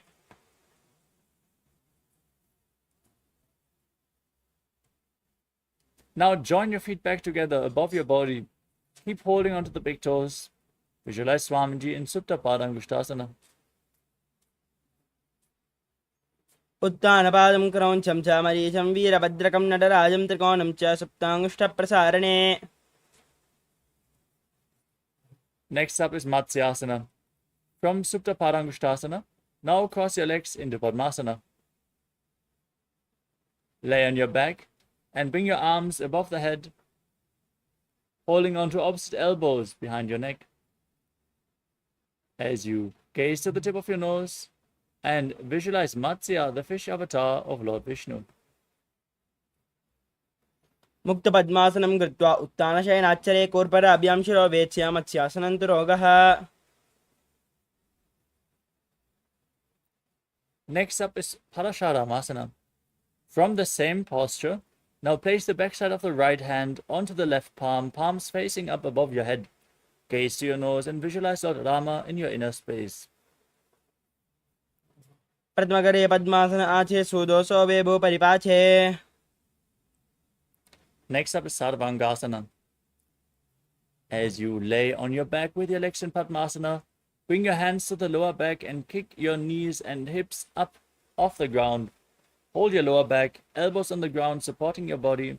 Lock your throat in Mocha Kumbhaka. Gaze to the nose and visualize Swamiji in your inner space. अथवक्षेत्रसंक्षेपात् सर्वाङ्गासनमुत्तमं यत्कृत्वा योगनमनो विद्याभिः पण्डितो यथा. Next up is Vrishikasana. Lay down on your back and place one foot onto the opposite thigh. As you pull the opposite knee against your chest, raise your arms up above your head and hook your fingers forward as you gaze up towards your third eye and visualize yourself as a scorpion in Vrishikasana. Now place the opposite foot onto the opposite thigh. Repeat Vrishikasana, the scorpion posture on the other side. The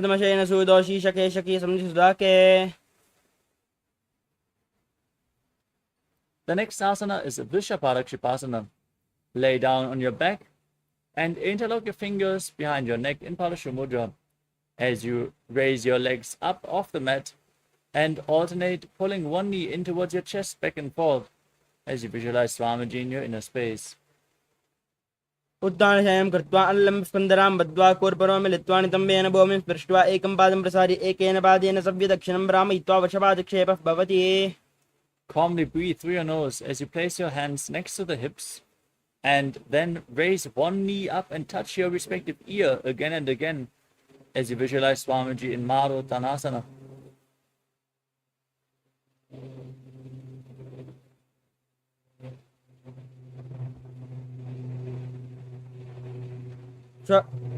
श्रद्धासंस्थितिः कृत्वा ध्यानद्वयं पर्यायेन कर्णयोः संस्पृशेत् मरोत्थानं भवति.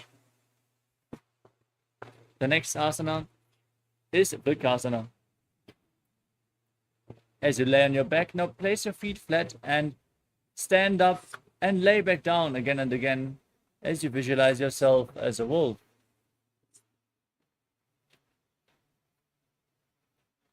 अत उत्थानशयनं कृत्वा पादलाभ्यां भूमिं धृत्वा उत्तिष्ठेत् प्रकाशनं भवति.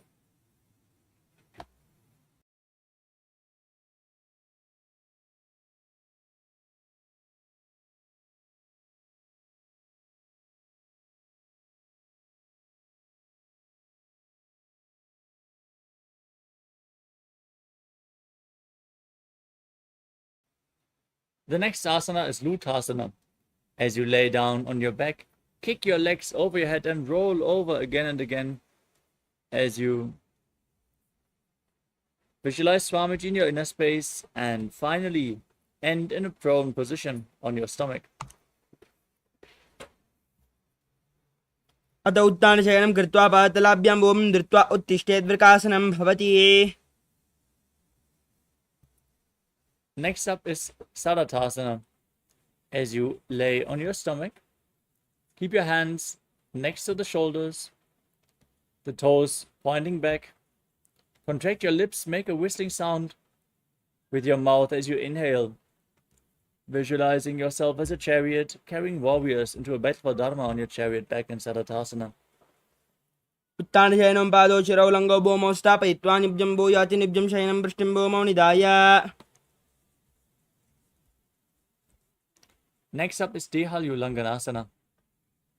As you push your hands into the mat, raise your body up into a plank position, and then jump your feet in between the hands back and forth again and again as you visualize yourself go beyond body and mind in Dehalulanganasana.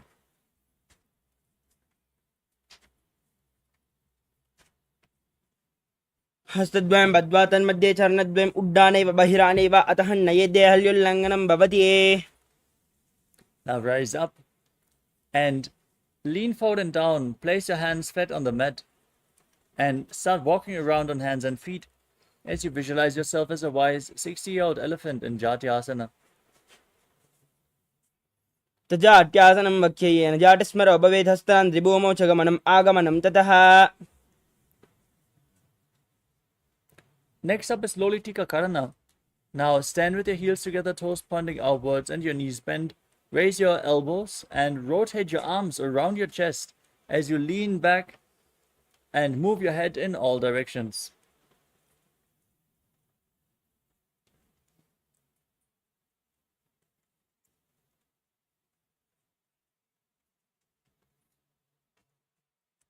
Next up is Sarapasana. Now tie your feet with a rope if you have a rope available and stand erect on the mat like a rod. Now place your hands on the thighs, keep your elbows close to your body as you visualize your Kundalini Devi rising and curling upwards around your body in Sarapasana. अथ सर्पासनं वक्षे वायुपानाय केवलं शरीरं दन्तपत्यष्टे दर्जुबद्धस्तु पादयोः. Next up is Ushtra Sadhanasana. As you lean forward and down, place your hands on the mat and hold onto your toes from the front. Step your toes on your fingers and rock around on the mat as you visualize yourself as a camel.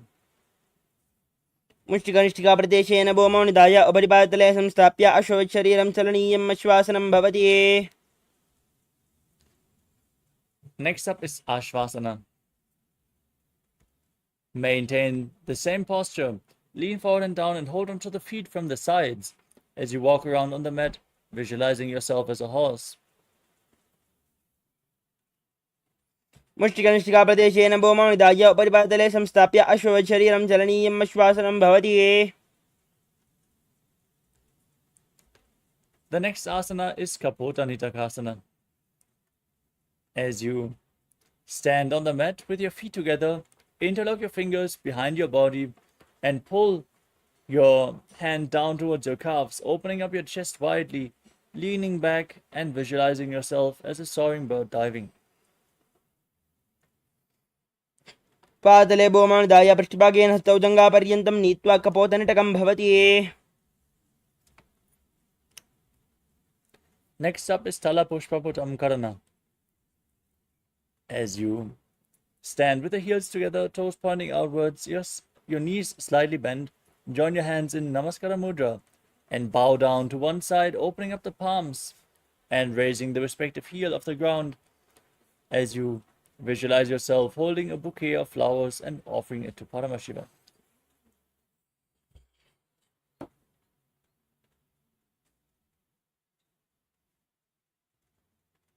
Next up is Khadgasana. Now, stand on the mat, visualize yourself as a rhinoceros and gaze to your nose. Then, lay down on your stomach, jump your feet up towards your hands and stand again, joining your hands in Namaskara Mudra in front, symbolizing the horn of the rhinoceros.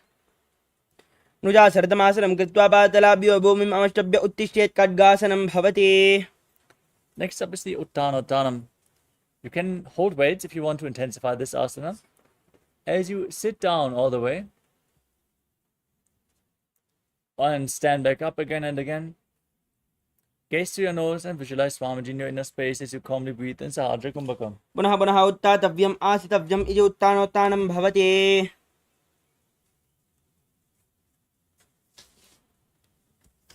The next asana is Musalasana. Now raise your arms up above your head and jump repeatedly as you visualize yourself as a mace. सरलं स्थित्वा ऊर्ध्वं बाहु नयेत् वारं वारम् उड्डानं कुर्यात् नयेत् मुसलानं भवति. Next up is Uchirshakasana. Now hold on to one foot and pull it against your chest as you sit down and stand back up with the other leg, alternating on both sides. Gaze to your nose and visualize Swamiji in your inner space. हस्तद्वयेन धृत्वा तिष्ठेत्. Next up is Parshvajanukarana. Now stand with one foot pointing outwards and the knee bent as you raise the other heel against your chest and circle the leg with your arm, hand in a fist, as you place the other hand on the respective inner thigh with the fingers pointing inwards.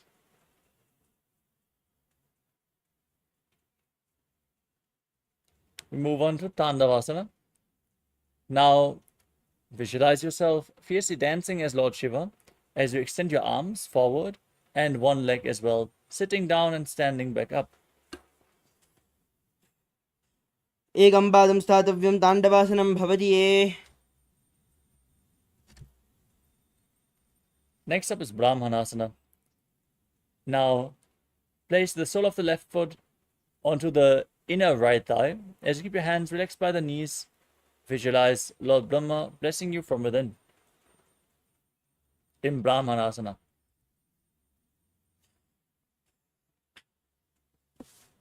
ब्राह्मणासनम् आवक्ष्येयत् कृत्वात् ब्राह्मणो भवेत्.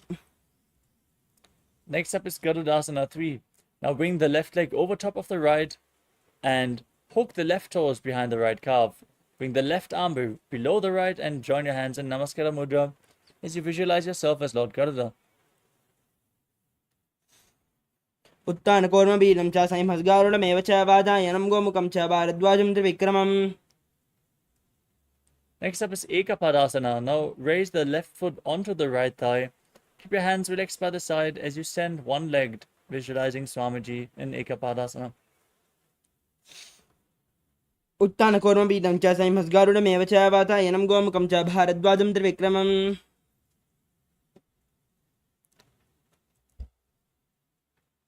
Next up is Dhruvasana, the Posa posture. Now hold on to the left big toe as you extend the leg out to the side. Rotate quickly on the standing leg as you visualize yourself as the North Poster in Dhruvasana. दक्षाग्रं वामपादस्य जङ्घोपरिनिधाय च. Now raise the left leg behind your neck if you can. Otherwise, you can pull it against your chest or cross it over your knee. Then stand tall on the mat. You can hold on to a solid object for balance if you need. As you then sit down and stand back up, visualizing Lord Vishnu blessing you from within into the Vikramasana. ग्रीवायां पादं संस्थाप्य स्थातव्यम् उत्थातव्यं त्रिविक्रमासनं भवति.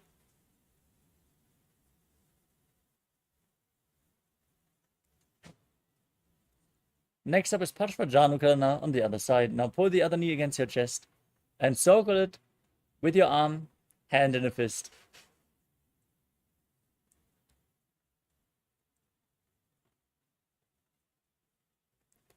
Now repeat Tandavasana on the other side. Extend your arms and the other leg. Sit down and stand back up as you fiercely dance as Lord Shiva. एकेन पादेन स्थातव्यं ताण्डवासनं भवति. Next up is Brahmanasana on the other side. Now place the right foot to the inner left thigh. Keep your hands relaxed by the side as you visualize Lord Brahma blessing you from within.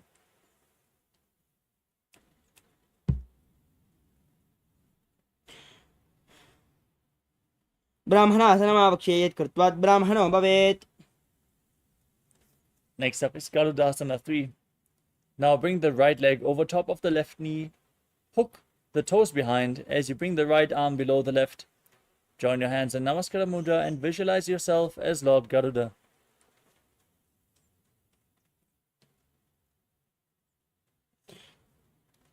उत्तानगौरवपीडं च संहसगारुडमेव च वातायनं गोमुखं च भारद्वाजं त्रिविक्रमम्. Next up is Ekapadasana on the other side. Now place the right foot on the left thigh and keep your hands relaxed by the side as you visualize Swamiji in your inner space. दक्षाग्रं वामपादस्य जङ्गोपनिधाय च. Now hold on to the right big toe in Prana Mudra. Extend the leg out to the side and visualize yourself as the North Pole Star as you quickly rotate on the standing leg in Dhruvasana. एकेन हस्तेन दण्डरूपस्य एकस्य पादस्याग्रं धृत्वा. Now bring the right leg behind your neck. Stand tall on the mat. Sit down and stand back up. Perform the 3 steps of Lord Vishnu in Trivikramasana as you visualize Lord Vishnu blessing you from within. एकेन पादेन स्थातव्यं ताण्डवासनं भवति. Next up is Samanaka Karana. Now stand erect on the mat. Keep your heels together, toes pointing outwards. The hands slightly extended away from your body, fingers pointing one by one in this neutral posture. After this intense sequence of asanas, let's get ready for the final 100 asanas of this sequence. Starting off with Gorak Anjali Asana. Now squat down and bring your arms in between the legs from the outside, interlocking the fingers in Padusha Mudra. And as you squat down all the way, bring the finger lock towards your navel and visualize the great sage Goraknath, founder of the Natha Yoga Hindu Sampradaya. As you breathe in Jivachala Kumbhaka, inhale all the way, hold your breath and move the retained prana freely within your system.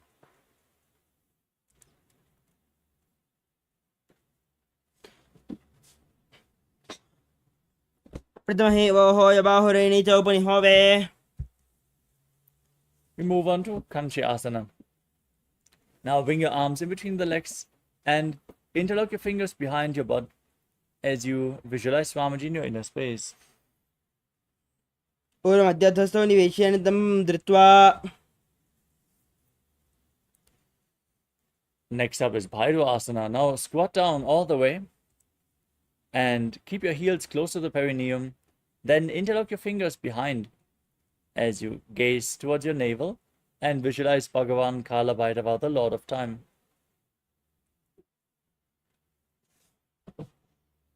दो बगा गीता लिखी माहिली कौर मिलावे. The next asana is Varahasana. As you squat with your feet flat, bring your hands above and behind your head. Join your hands in Anjali Mudra. Bring your elbows close to your head as you gaze to your nose and visualize yourself as Varaha, the boar avatar of Lord Vishnu.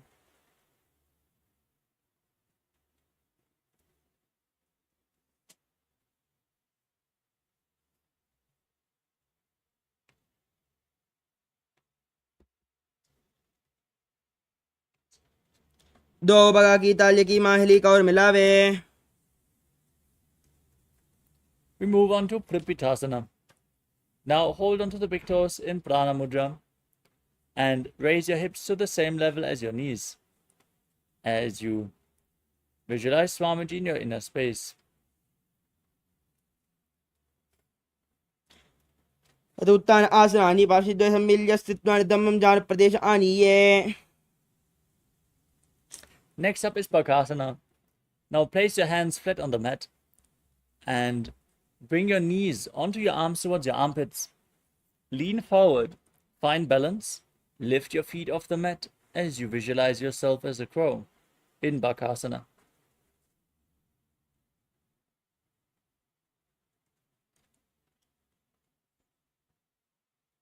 तदुत्थान आसनानि पार्श्वद्वये सम्मिल्य स्थित्वा धम्मं जान प्रदेश आनीये.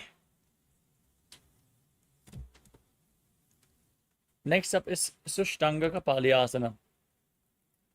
With your hands flat on the mat, your knees onto your arms,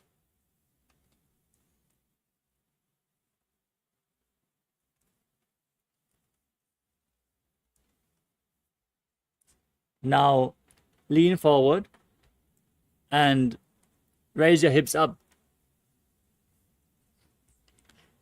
into a headstand posture. Then cross your legs into Padmasana.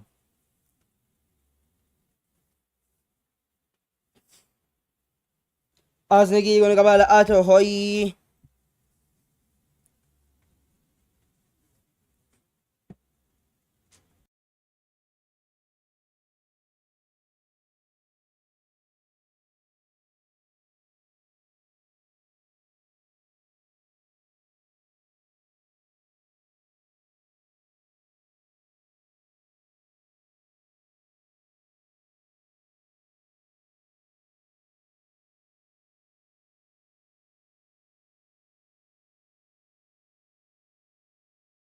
The next asana is Guptasana. Now sit in a kneeling posture.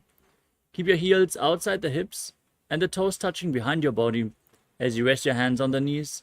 Gaze to your nose and visualize you're sitting in the secret seat with Paramashiva and Guru.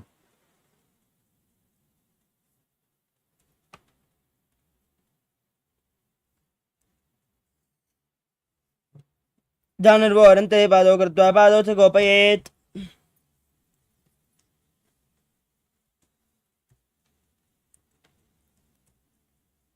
The next asana is Vrikshasana too.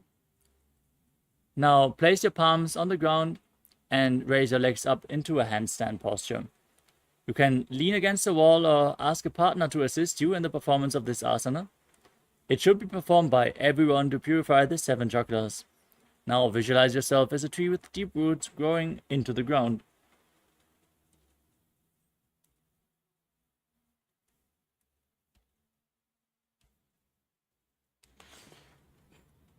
सप्तप्रक्षालनाय vrikshasana विशेषकान्.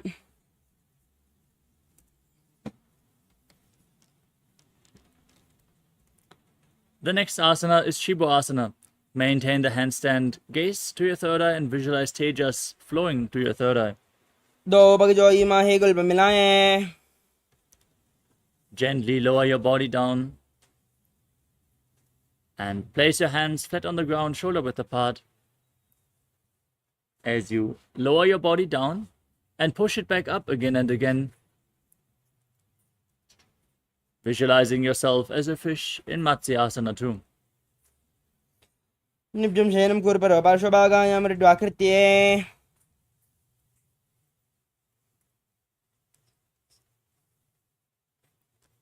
The next asana is Sarpasana too. As you lay on your stomach, now place your hands on the hips, raise your chest and move it from left to right as you visualize and move your body like a snake.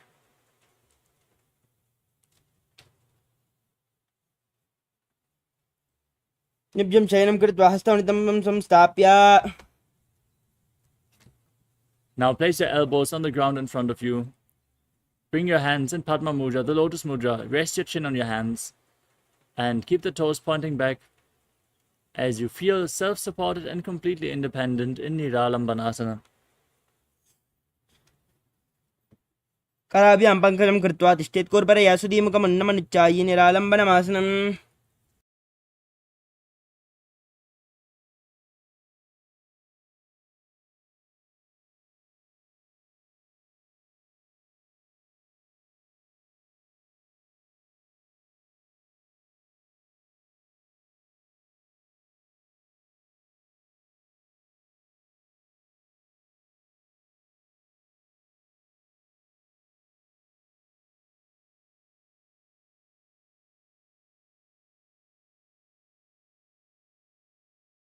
The next asana is Chaturasana, as you lay on your stomach. Now place your hands flat on the mat and bend your knees. Raise your feet up towards your upper back as you raise your chest by straightening your arms. Tilt your head back and visualize yourself as an umbrella protecting your guru from the sun rays. अर्ध्यासनमस्थित्वा हस्तलाभ्यां भूमिम् अवष्टभ्यमुन्नया चत्रासनं भवति. Next up is Vajrasana. Now sit with your feet flat on top of your heels. Lean forward and down as you extend your arms. Place your palms on the mat and your forehead on the ground as well. Gaze to your nose and visualize yourself as Vajra, the weapon of Indra, symbolizing your indestructibility. इदानीं गर्भिणीनां योगाभ्यासो यथा लघु सुखप्रसवलाभाय प्रोच्यते प्राक्तने पतिये. Next up is Meshasana. With your hands flat on the mat, raise your hips up into Gajasana and alternate striking the ground with your hands as you visualize yourself as powerful as a ram. गजासनं संस्थितौ एकैकं बाहुं भूमौ ताडयेत् मेषासनं भवति. Next up is Ajjasana. From Gajasana, now raise your hips up and slowly lower your forehead down towards the ground as you visualize yourself as unborn, existing for all eternity. गजासनं संस्थितौ पादद्वयं मम तराळे कृत्य मस्तकेन भूमिं स्पृष्टा अजासनं भवति. We move on to Dhanantarasana. Now sit in a kneeling posture. Hold onto the big toes and pull them close towards your perineum. Then place your hands on your thighs or your knees. Gaze to your nose. Visualize Swamiji in your inner space. Breathe in Ujjayi Pranayama. Make an ocean-like sound with your mouth. Next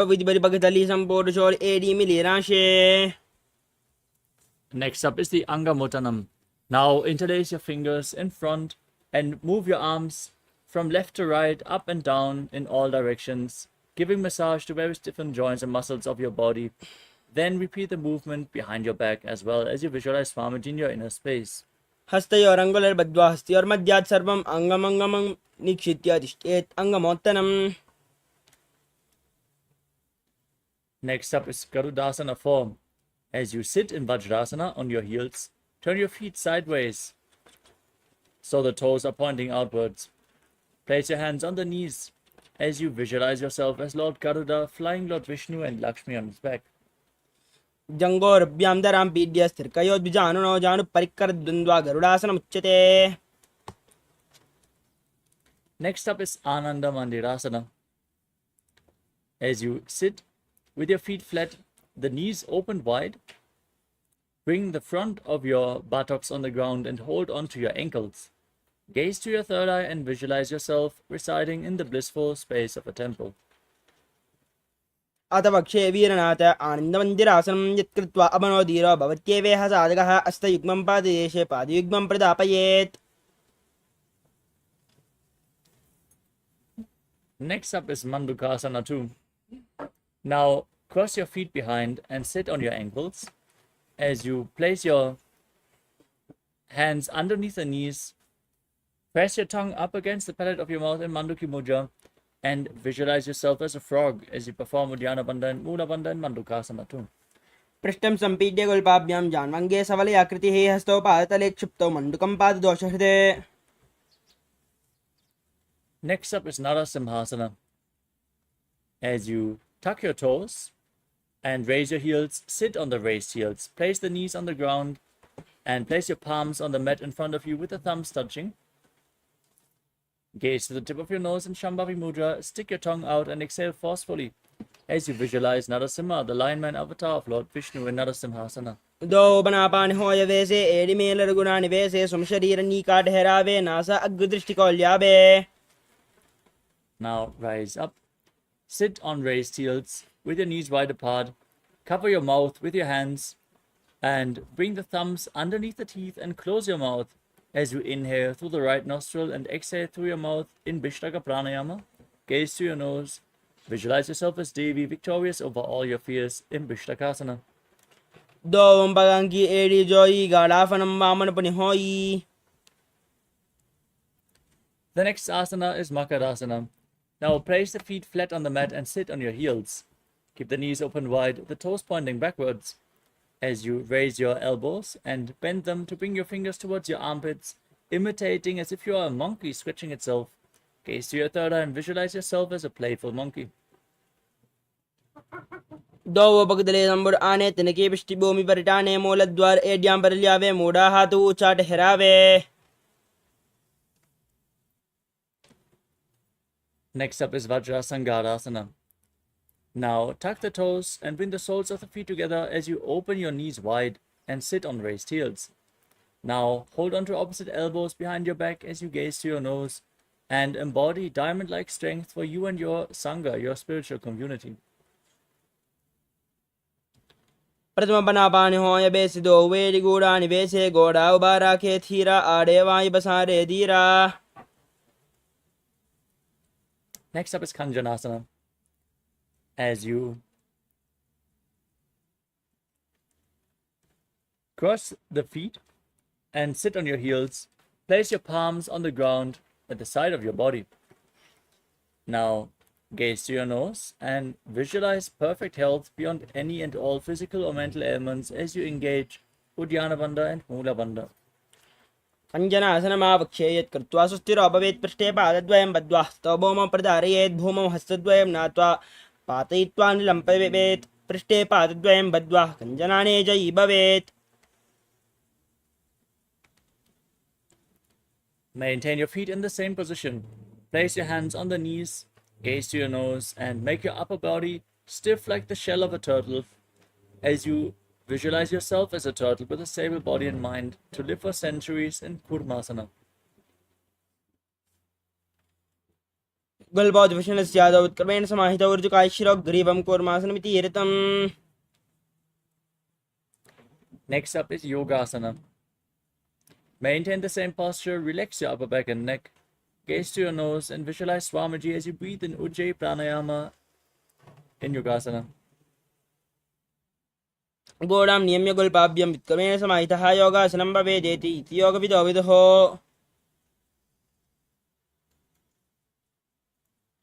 Next up is Vijrogasana.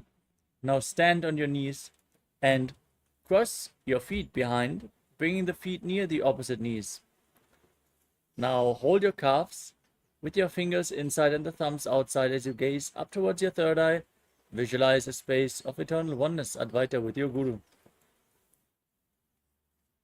गोडां वामनो अबोहोयि गोडा आधारा खेदोय दत्पाद की पानी ढावे पनव्वाम गोडा दिग्ल्यावे. Next up is Ushtrasana 2. Standing on your knees with the top of the feet flat on the ground. Then hold on to your heels and lean backwards, pushing your hips forward. Tilt your head back and visualize yourself as a camel. मेरुदण्डग्रन्थि दाढ्य संविपादे शुष्मान् कपोतोष्ट्रासनाभ्यासं कुर्यान्मितहितासनः. Next up is Jatyasana 2.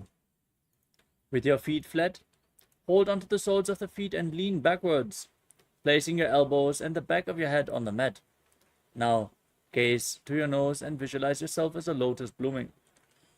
दो AD संबुड करे सोले मूल द्वारि दरिदरे.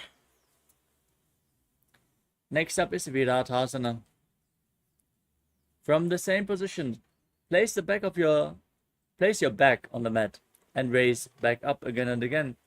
You can use the support of your feet, of your hands if needed, as you gaze to your nose and visualize the healing and liberation of all causal, subtle forms of your body. जंगाप्ति भूमौ निधाय जंगोरुभं ऊरुनि संस्थाप्य पृष्ठिवं संवारं बालं स्पृशेत् विराटासनं भवति. The next asana is Kapotasana. From the same posture, now lean backwards and raise your hands over top of the respective shoulders, bringing the forearms on the mat behind you. As you then bring your head in between the feet if you can. Lean back as far as possible as you visualize yourself as a beautiful dove. मेरुदण्डग्रन्थि दाढ्य संविपादे शुष्मान् कपोतोष्ट्रासनाभ्यासं कुर्यान्मितहितासनः. Next up is Varasana. Now raise back up and stand on your knees with the toes tucked and hold on to opposite elbows with your hands as you gaze to your nose. This is the boon fulfilling posture. Receive your boon from Paramashiva. As you visualize Paramashiva, internally chant Om Nithyananda Paramashivoham. जानने भूमौ संस्थाप्य हस्ताभ्यां बाहु परस्परं धृत्वा सरलं तिष्ठेत् वरासनं भवति ये. Next up is Varahasana 2. With your toes tucked, place your perineum on the raised heels and place your forearms on the ground in front of you. Rest your face on your hands as you visualize yourself as Varaha, the boar avatar of Lord Vishnu.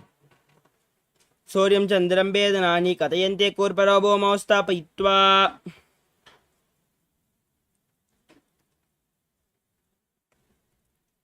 Next up is Mundasana. From the kneeling posture, place your forearms on the ground, elbows shoulder width apart. As you interlock your fingers, place your head on the mat and support it with your hands. As you gaze to your nose and raise your legs up into a handstand posture. Visualize yourself as a lob tree as you breathe in Sahadra Kumbhaka. अधोमुण्डासनं भक्षे सर्वेषां प्राणिनां सुखम् ऊर्ध्वमार्गे पदे दत्त्वा धारयन् मारुतं सिद्धिः. Next up is Andhasana. From a kneeling posture, with your feet flat, lean forward and bring your head in between the knees. Hold your head with both hands, elbows outside the knees. As you gaze to your nose and inhale through the nose, exhale through your mouth in this asana, visualizing Swamiji in your inner space. पद्मभगतली सुमट Hirawe korma हिरे उभय मिलावे पनापानी हुकड़ करबे से दो very गूढ़ा निवेशे. Next up is Viparita Shalabhasana. Now lay down on your stomach. Hold weights if you want to intensify this asana as you bring your arms up above your head and then raise your legs and chest and arms off the mat, visualizing yourself as a locust. शलभासन वेदाश्चनद बेरुण्ड नामके गन्ध बेरुण्ड शैते शीर्षदण्डासनं तथा. The next asana is Kapalasana. As you lay on your stomach, now bring your hands flat next to your hips, place your forehead on the ground and raise your legs up. Visualize a skull representing the mind with purified thoughts and a strong will to attain enlightenment in Kapalasana, the skull posture. कपालं भूमौ निधाय ऊर्ध्वं पादौ नयेत् कपालासनं भवति. The next asana is Akasha Kapotasana. Now keep your arms flat on the mat and raise your hips up. Bring your feet over top of your head and place them on the ground in front of your face as you visualize yourself as a free and open dove. उच्छ्वासने स्थित्वा चरणौ भूमेरुत्थाप्य मस्तकोपरि नीत्वा पृष्ठपादेशेन भूमौ स्थापयेत् आकाशकपोतं भवति. Next up is Chatakasana. Now sit in a kneeling posture and lean forward and down, placing your forearms on the mat. Be sturdy and visualize yourself as a sparrow. कूर्परापर्यन्तौ हस्तौ धरामौष्टिभ्यजानुनी नाभौ सङ्कुच्य तिष्ठेतं चरकासनं भवति. The next asana is Vrishchikasana too, with your forearms on the ground. Now raise your hips and then kick your legs up, bringing your feet over top of your body. Try to touch your head with your feet if you can, as you visualize yourself as a scorpion. यस्यैव पुच्छः प्रतिमाङ्घ्रिपार्श्वे धृत्वा शीर्षे चुबकं विदार्य कौ यत्रेति सन्तिष्ठति साधकस्त्वं विशापहं वृश्चिकसंयमासनम्. We move on to Vrishasana. Now sit on the right heel as you keep the left foot outside the hip. Place your hands in front of your knees and visualize yourself as a bull as you gaze in Vaishnavi Mudra, gazing outwards but not focusing on any external object. Inhale forcefully through your nose, hold your breath, and then slowly exhale again through the nose in Antaranga Kumbhaka.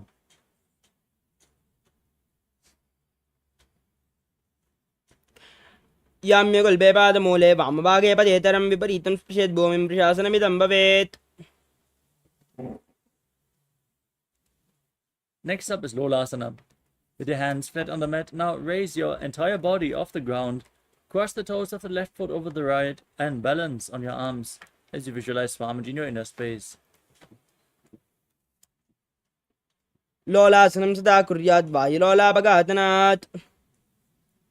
Now straight, place your perineum on the left heel with the right foot outside the hip, toes pointing to the side as you visualize yourself as a bull in Vrishasana, the bull posture on the other side. याम्यगुल्बे पादमूले वामभागे पदेतरं विपरीतं स्पृशेत् भूमिं प्रशासनमिदं भवेत्. Next up is Bala Gunasana. Now tuck the toes of the left foot and sit on the raised left heel as you place the right foot flat on the mat in front with a knee raised against your chest. Place your hands on the knees and visualize Bala Gunahai, one of the 84 siddhas in your inner space. आसनगाओगण जलविकार जाइए. Now raise up. Then squat down and bring your arms in between the legs. Hold onto your ankles from the outside as you visualize yourself as the entire planet in Grahasana.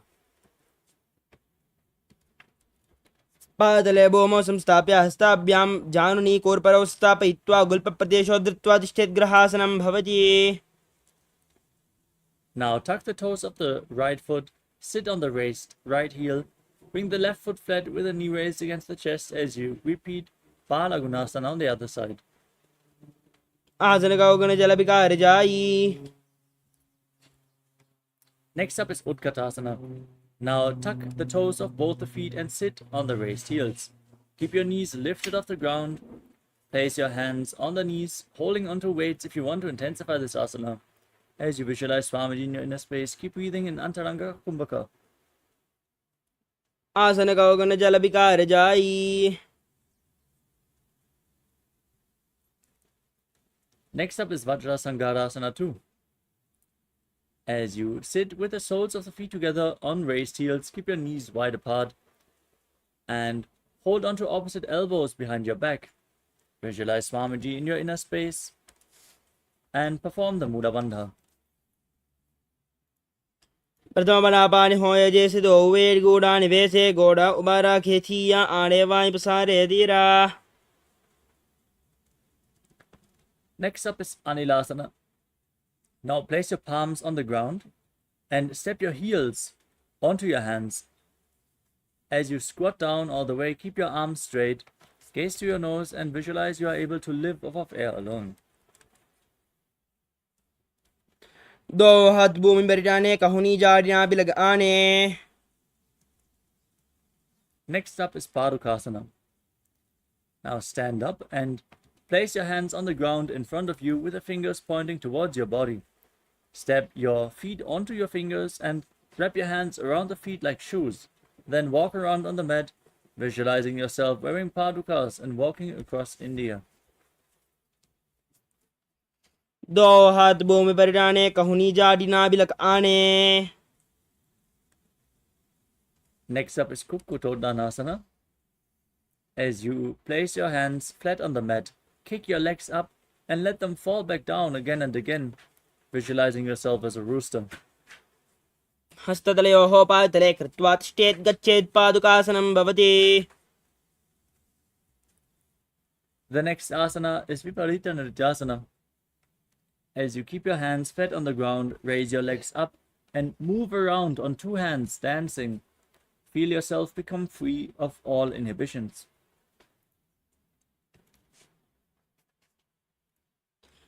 हस्ततलयोः पादतले कृत्वा तिष्ठेत् गच्छेत्.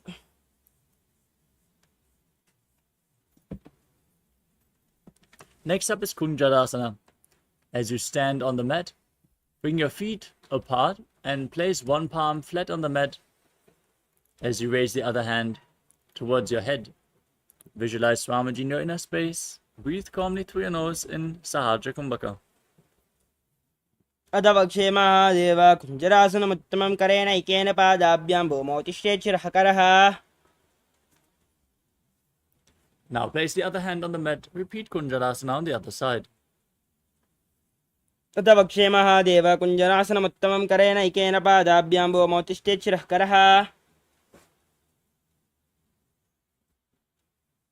Next up is Kadambasana. Now squat down all the way and hold onto your ankles. As you raise your feet off the mat, visualize yourself as a Kadamba tree, a pious tree that promotes a long life. पार्ष्णिभ्यां भूमिम् अष्टभ्यहस्तद्वयेन गुल्पा धृत्वा तिष्ठेत् कादम्ब भवति. Next up is Pavana Muktasana. Now sit with your feet flat in front of you and pull opposite knees against your chest with your hands as you visualize any excess vata being released from or balanced within your system.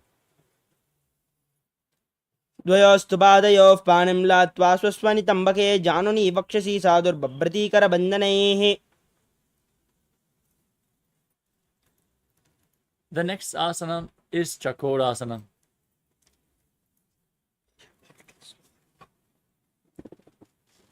Now raise your leg behind your neck and place your hands on the ground beside you.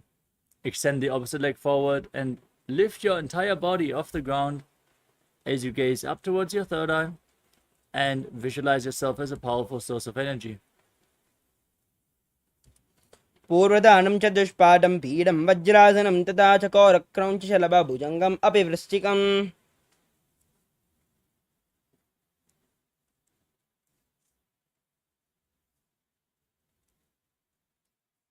We move on to Dhanurasana 2. As you keep the leg extended forward and the other foot bent, hold on to the big toes in Prana Mudra with the respective hands. As you pull the other foot towards your ear, visualize yourself as a bow. पादाङ्गुष्ठौ तु पाणिभ्यां गृहीत्वा श्रवणावधि धनुराकर्षकाकृष्टं धनुरासनमीरितम्.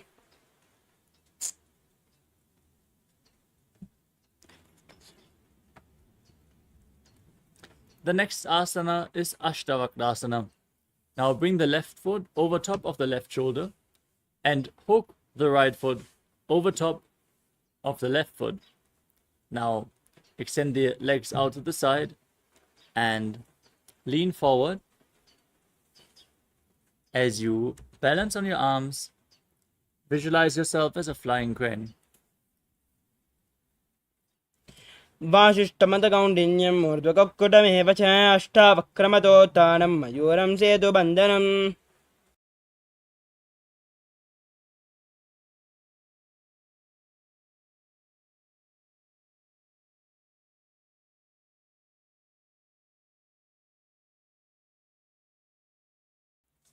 The next asana is Pranasana. Now place the right foot onto the left thigh and place the left foot flat on the ground, raising the left knee. Bring your shoulder underneath the raised knee and press the right knee down towards the mat. Gaze up towards your third eye and visualize you are immortal and able to exist solely from prana. एतत् प्रभेदं वक्ष्यामि करोति यस्य चामरः एकपादमुरो बद्ध्वा स्कन्धेऽन्यपादरक्षणम्. Next up is Parshvamatsindrasana. Now place the right foot at the outside of the left hip and step the left foot over top of the right knee. Twist your right elbow outside of the raised knee. Bring your arm below and hold on to your hands behind your back. As you twist your body, gaze up towards the third eye in Shambhavi Mudra. Visualize Sage Matsindana, the master of Hatha Yoga. Breathe calmly through your nose in Sahadra Kumbhaka and perform the Mula Bandha in Parshvamatsindrasana. वामोरमूलार्पितदक्षपादो जान्वोर्बहिर्वेष्टितदक्षदोष्णा प्रघर्य तिष्ठेत् परिवर्तिताङ्गः श्रीमत्स्यनाथोदितमासनं स्यात्. Now repeat Chakrasana on the other side. Now lift the other leg behind your neck. Extend the opposite leg forward. Lift your body off the mat as you gaze to your third eye and visualize yourself as a powerful source of energy. पूर्वतां चतुष्पादं पीतं वज्रासनं तथा चकोरक्रौञ्च शलभभुजङ्गम् अपि वृश्चिकम्. Now repeat Dhanurasana 2. Hold on to the big toes and pull the other foot towards your ear as you visualize yourself as a bow. Calmly breathe through your nose in Sahadra Kumbhaka. पादाङ्गुष्ठौ दुबाणिभ्यां गृहीत्वा शरणावधि धनुराकर्षकाकृष्टं धनुरासनमीरितम्. Now repeat Ashtavakrasana on the other side. Bring the right foot over top of the respective shoulder. Hook the left foot over top of the right and extend your legs out to the side. Lean forward, find balance. Lift your body off the mat as you visualize yourself as a flying crane.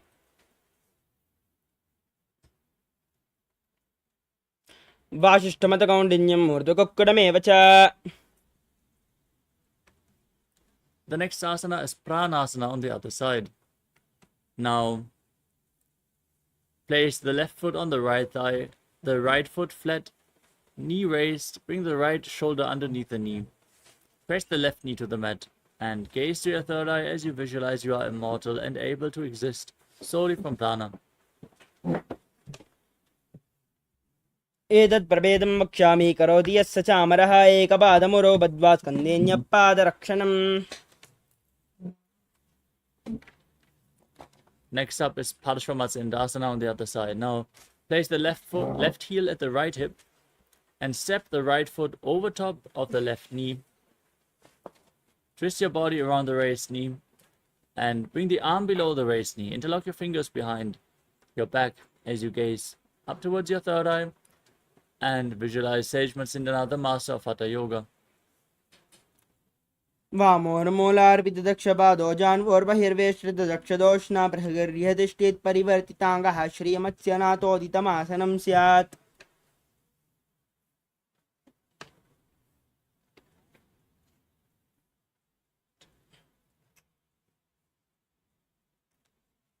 The next asana is Ardha Paschimottanasana. Now, place your left heel against the perineum and lean forward and down, keeping the right leg extended as you hold onto the front foot. Bring your head towards the knee. Visualize Swamiji in your inner space and perform the Jivachala Kumbhaka. Retain your prana and move it freely within your system by the force of your will, as revealed by Lord Shiva. एकं पादं प्रसारे एकं पादस्य पार्श्विनाश्विनी. Next up is Kramchasana. Now bring the left foot outside the hip and hold on to the right foot. Extend it up in front of your face as you hold on to the front foot. Visualize yourself as a crane in Kramchasana. वासिष्ठमतकौण्डिन्यं मूर्धकुक्कुटमेव च अष्टावक्रमतोत्थानं मयूरं सेतुबन्धनम्. Now repeat Ardha Paschimottanasana on the other side. Press the other heel against the perineum. Lean forward and down. Perform Jivachala Kumbhaka as you visualize Swamiji in your inner space. एकं पादं प्रसारे एकं पादस्य पार्श्विनाश्विनी. Now repeat Kramchasana on the other side. Bring the right foot outside the hip, the top of the right foot on the mat. Hold on to the left and extend it up in front of your face. Keep your knees straight. Visualize yourself as a crane.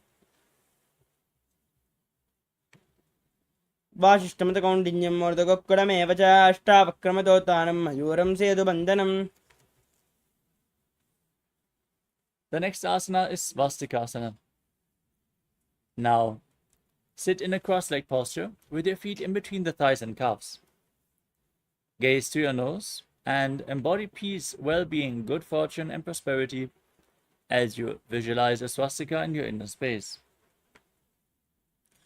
जानुर्वोरन्तरे सम्यक् कृत्वा पातले उभयर्जुकाय समासीनं स्वस्तिकं तत्प्रचक्षते.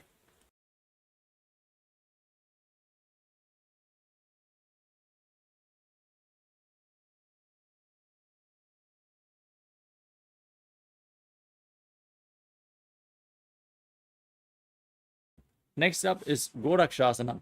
From the same posture, now cover your heels with your respective hands. As you gaze to your nose, visualize the great sage Goraknath, founder of the Natha Yoga Hindu Sampradaya, and perform Jalandhara Bandha and Mula Bandha. Tuck your chin to the chest. Contract the perineal floor in Gorakshasana.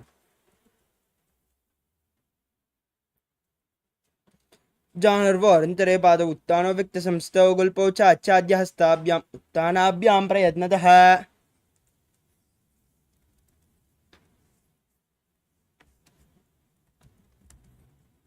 Next up is Bhagasana 2. Now press your left heel against the perineum and place the right foot onto the left thigh. Gaze to your third eye. Visualize Swamiji meditate on Arihanta, the Lord, the Enlightened One. As you get ready to enter Shanmukhi Mudra, inhale all the way. And then close your lips with little and ring fingers, the nostrils with the middle fingers, the eyes with the index fingers, and your ears with your thumbs. वामपार्श्वगुणं संस्थाप्य दक्षाग्रं वामजगने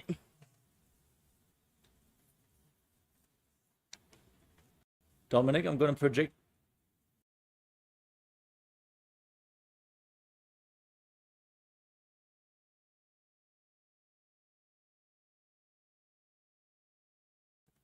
The next asana is Yogasana 2. Now place your feet onto the knees and keep your hands next to your body on the mat with the palms facing up. Gaze to your nose as you visualize Swamiji in your inner space. Roll up your tongue and stick it out. Inhale through the rolled up tongue in Kakachancha Kumbhaka. As you perform the Mula Bandha, visualize Swamiji in your inner space. उत्तानौ चरणौ कृत्वा संस्थाप्य उपरिजानुनौ आसनौ उपरि संस्थाप्य चोत्तानं करयुग्मकम्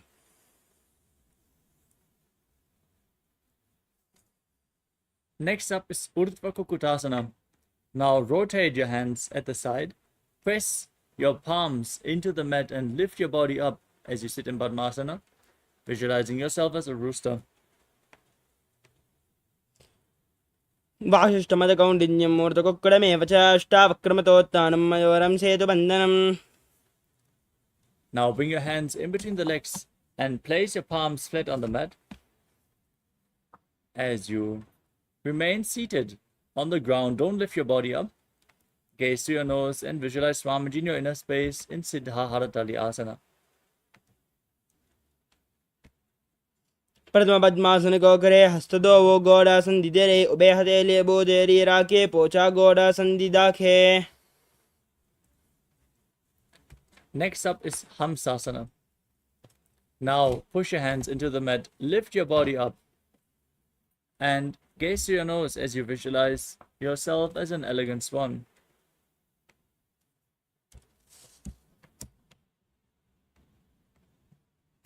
कुक्कुडासन स्थित्वा स्कन्दपर्यन्तम् ऊरुन् नीत्वा तिष्ठेथं सासनं भवति.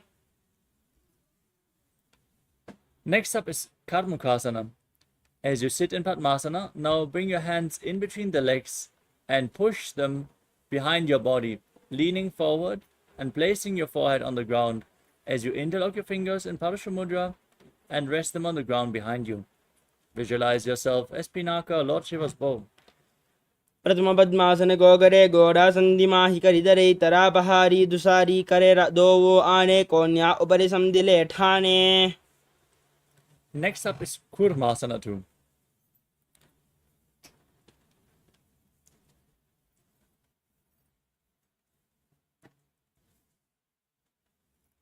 As you sit in Padmasana, now bring your hands in between the legs, bend your elbows to hold onto the respective shoulders, and visualize yourself as a turtle with a stable body and mind to live for centuries. बामी जंगवर दक्षिण पावा दहिनी जंगबर बामिल्यावे.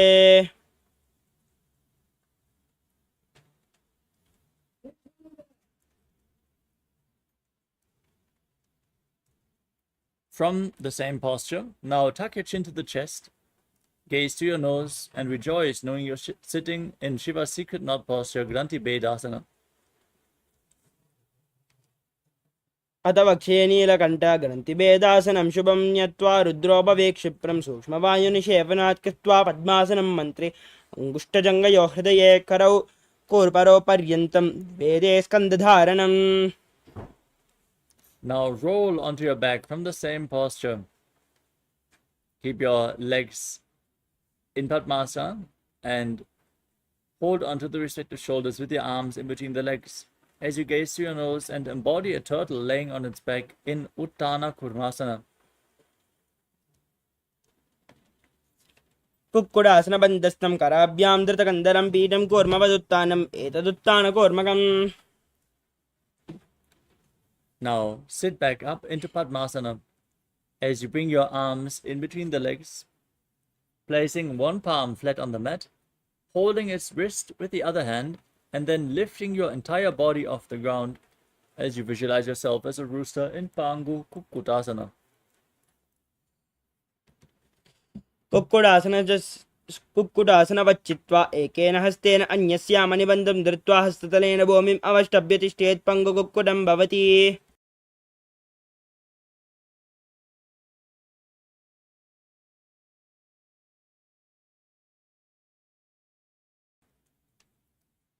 Now repeat Pangu Kukkutasana on the other side.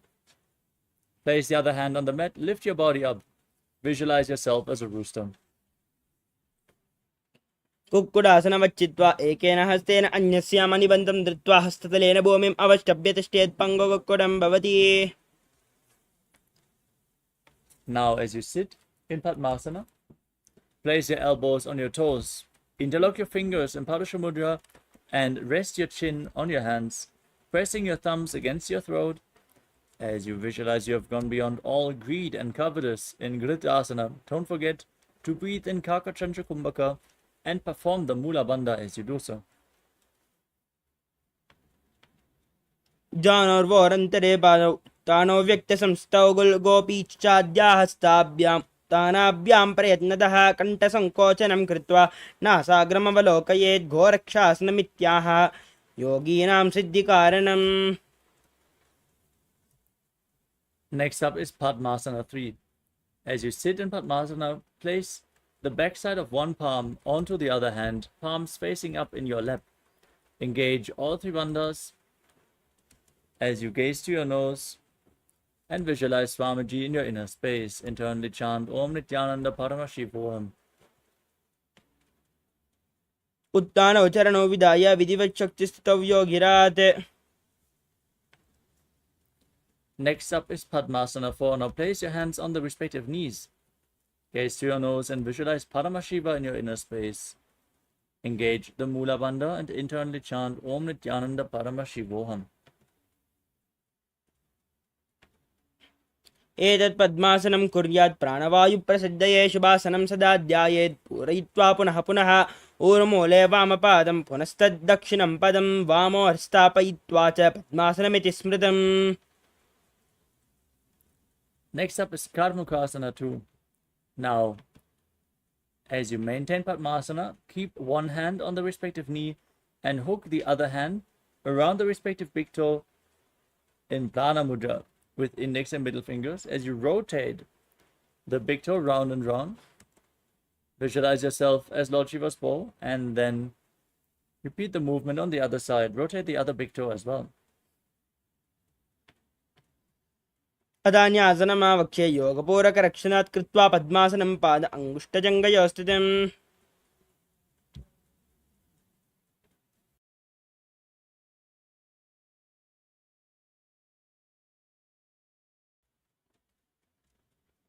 Next up is Karmukasana 3.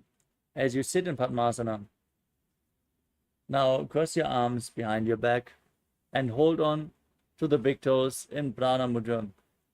Gaze at the tip of your nose. Visualize yourself as Lord Shiva's bow as you engage all three bandhas. Mahamudra Bandha.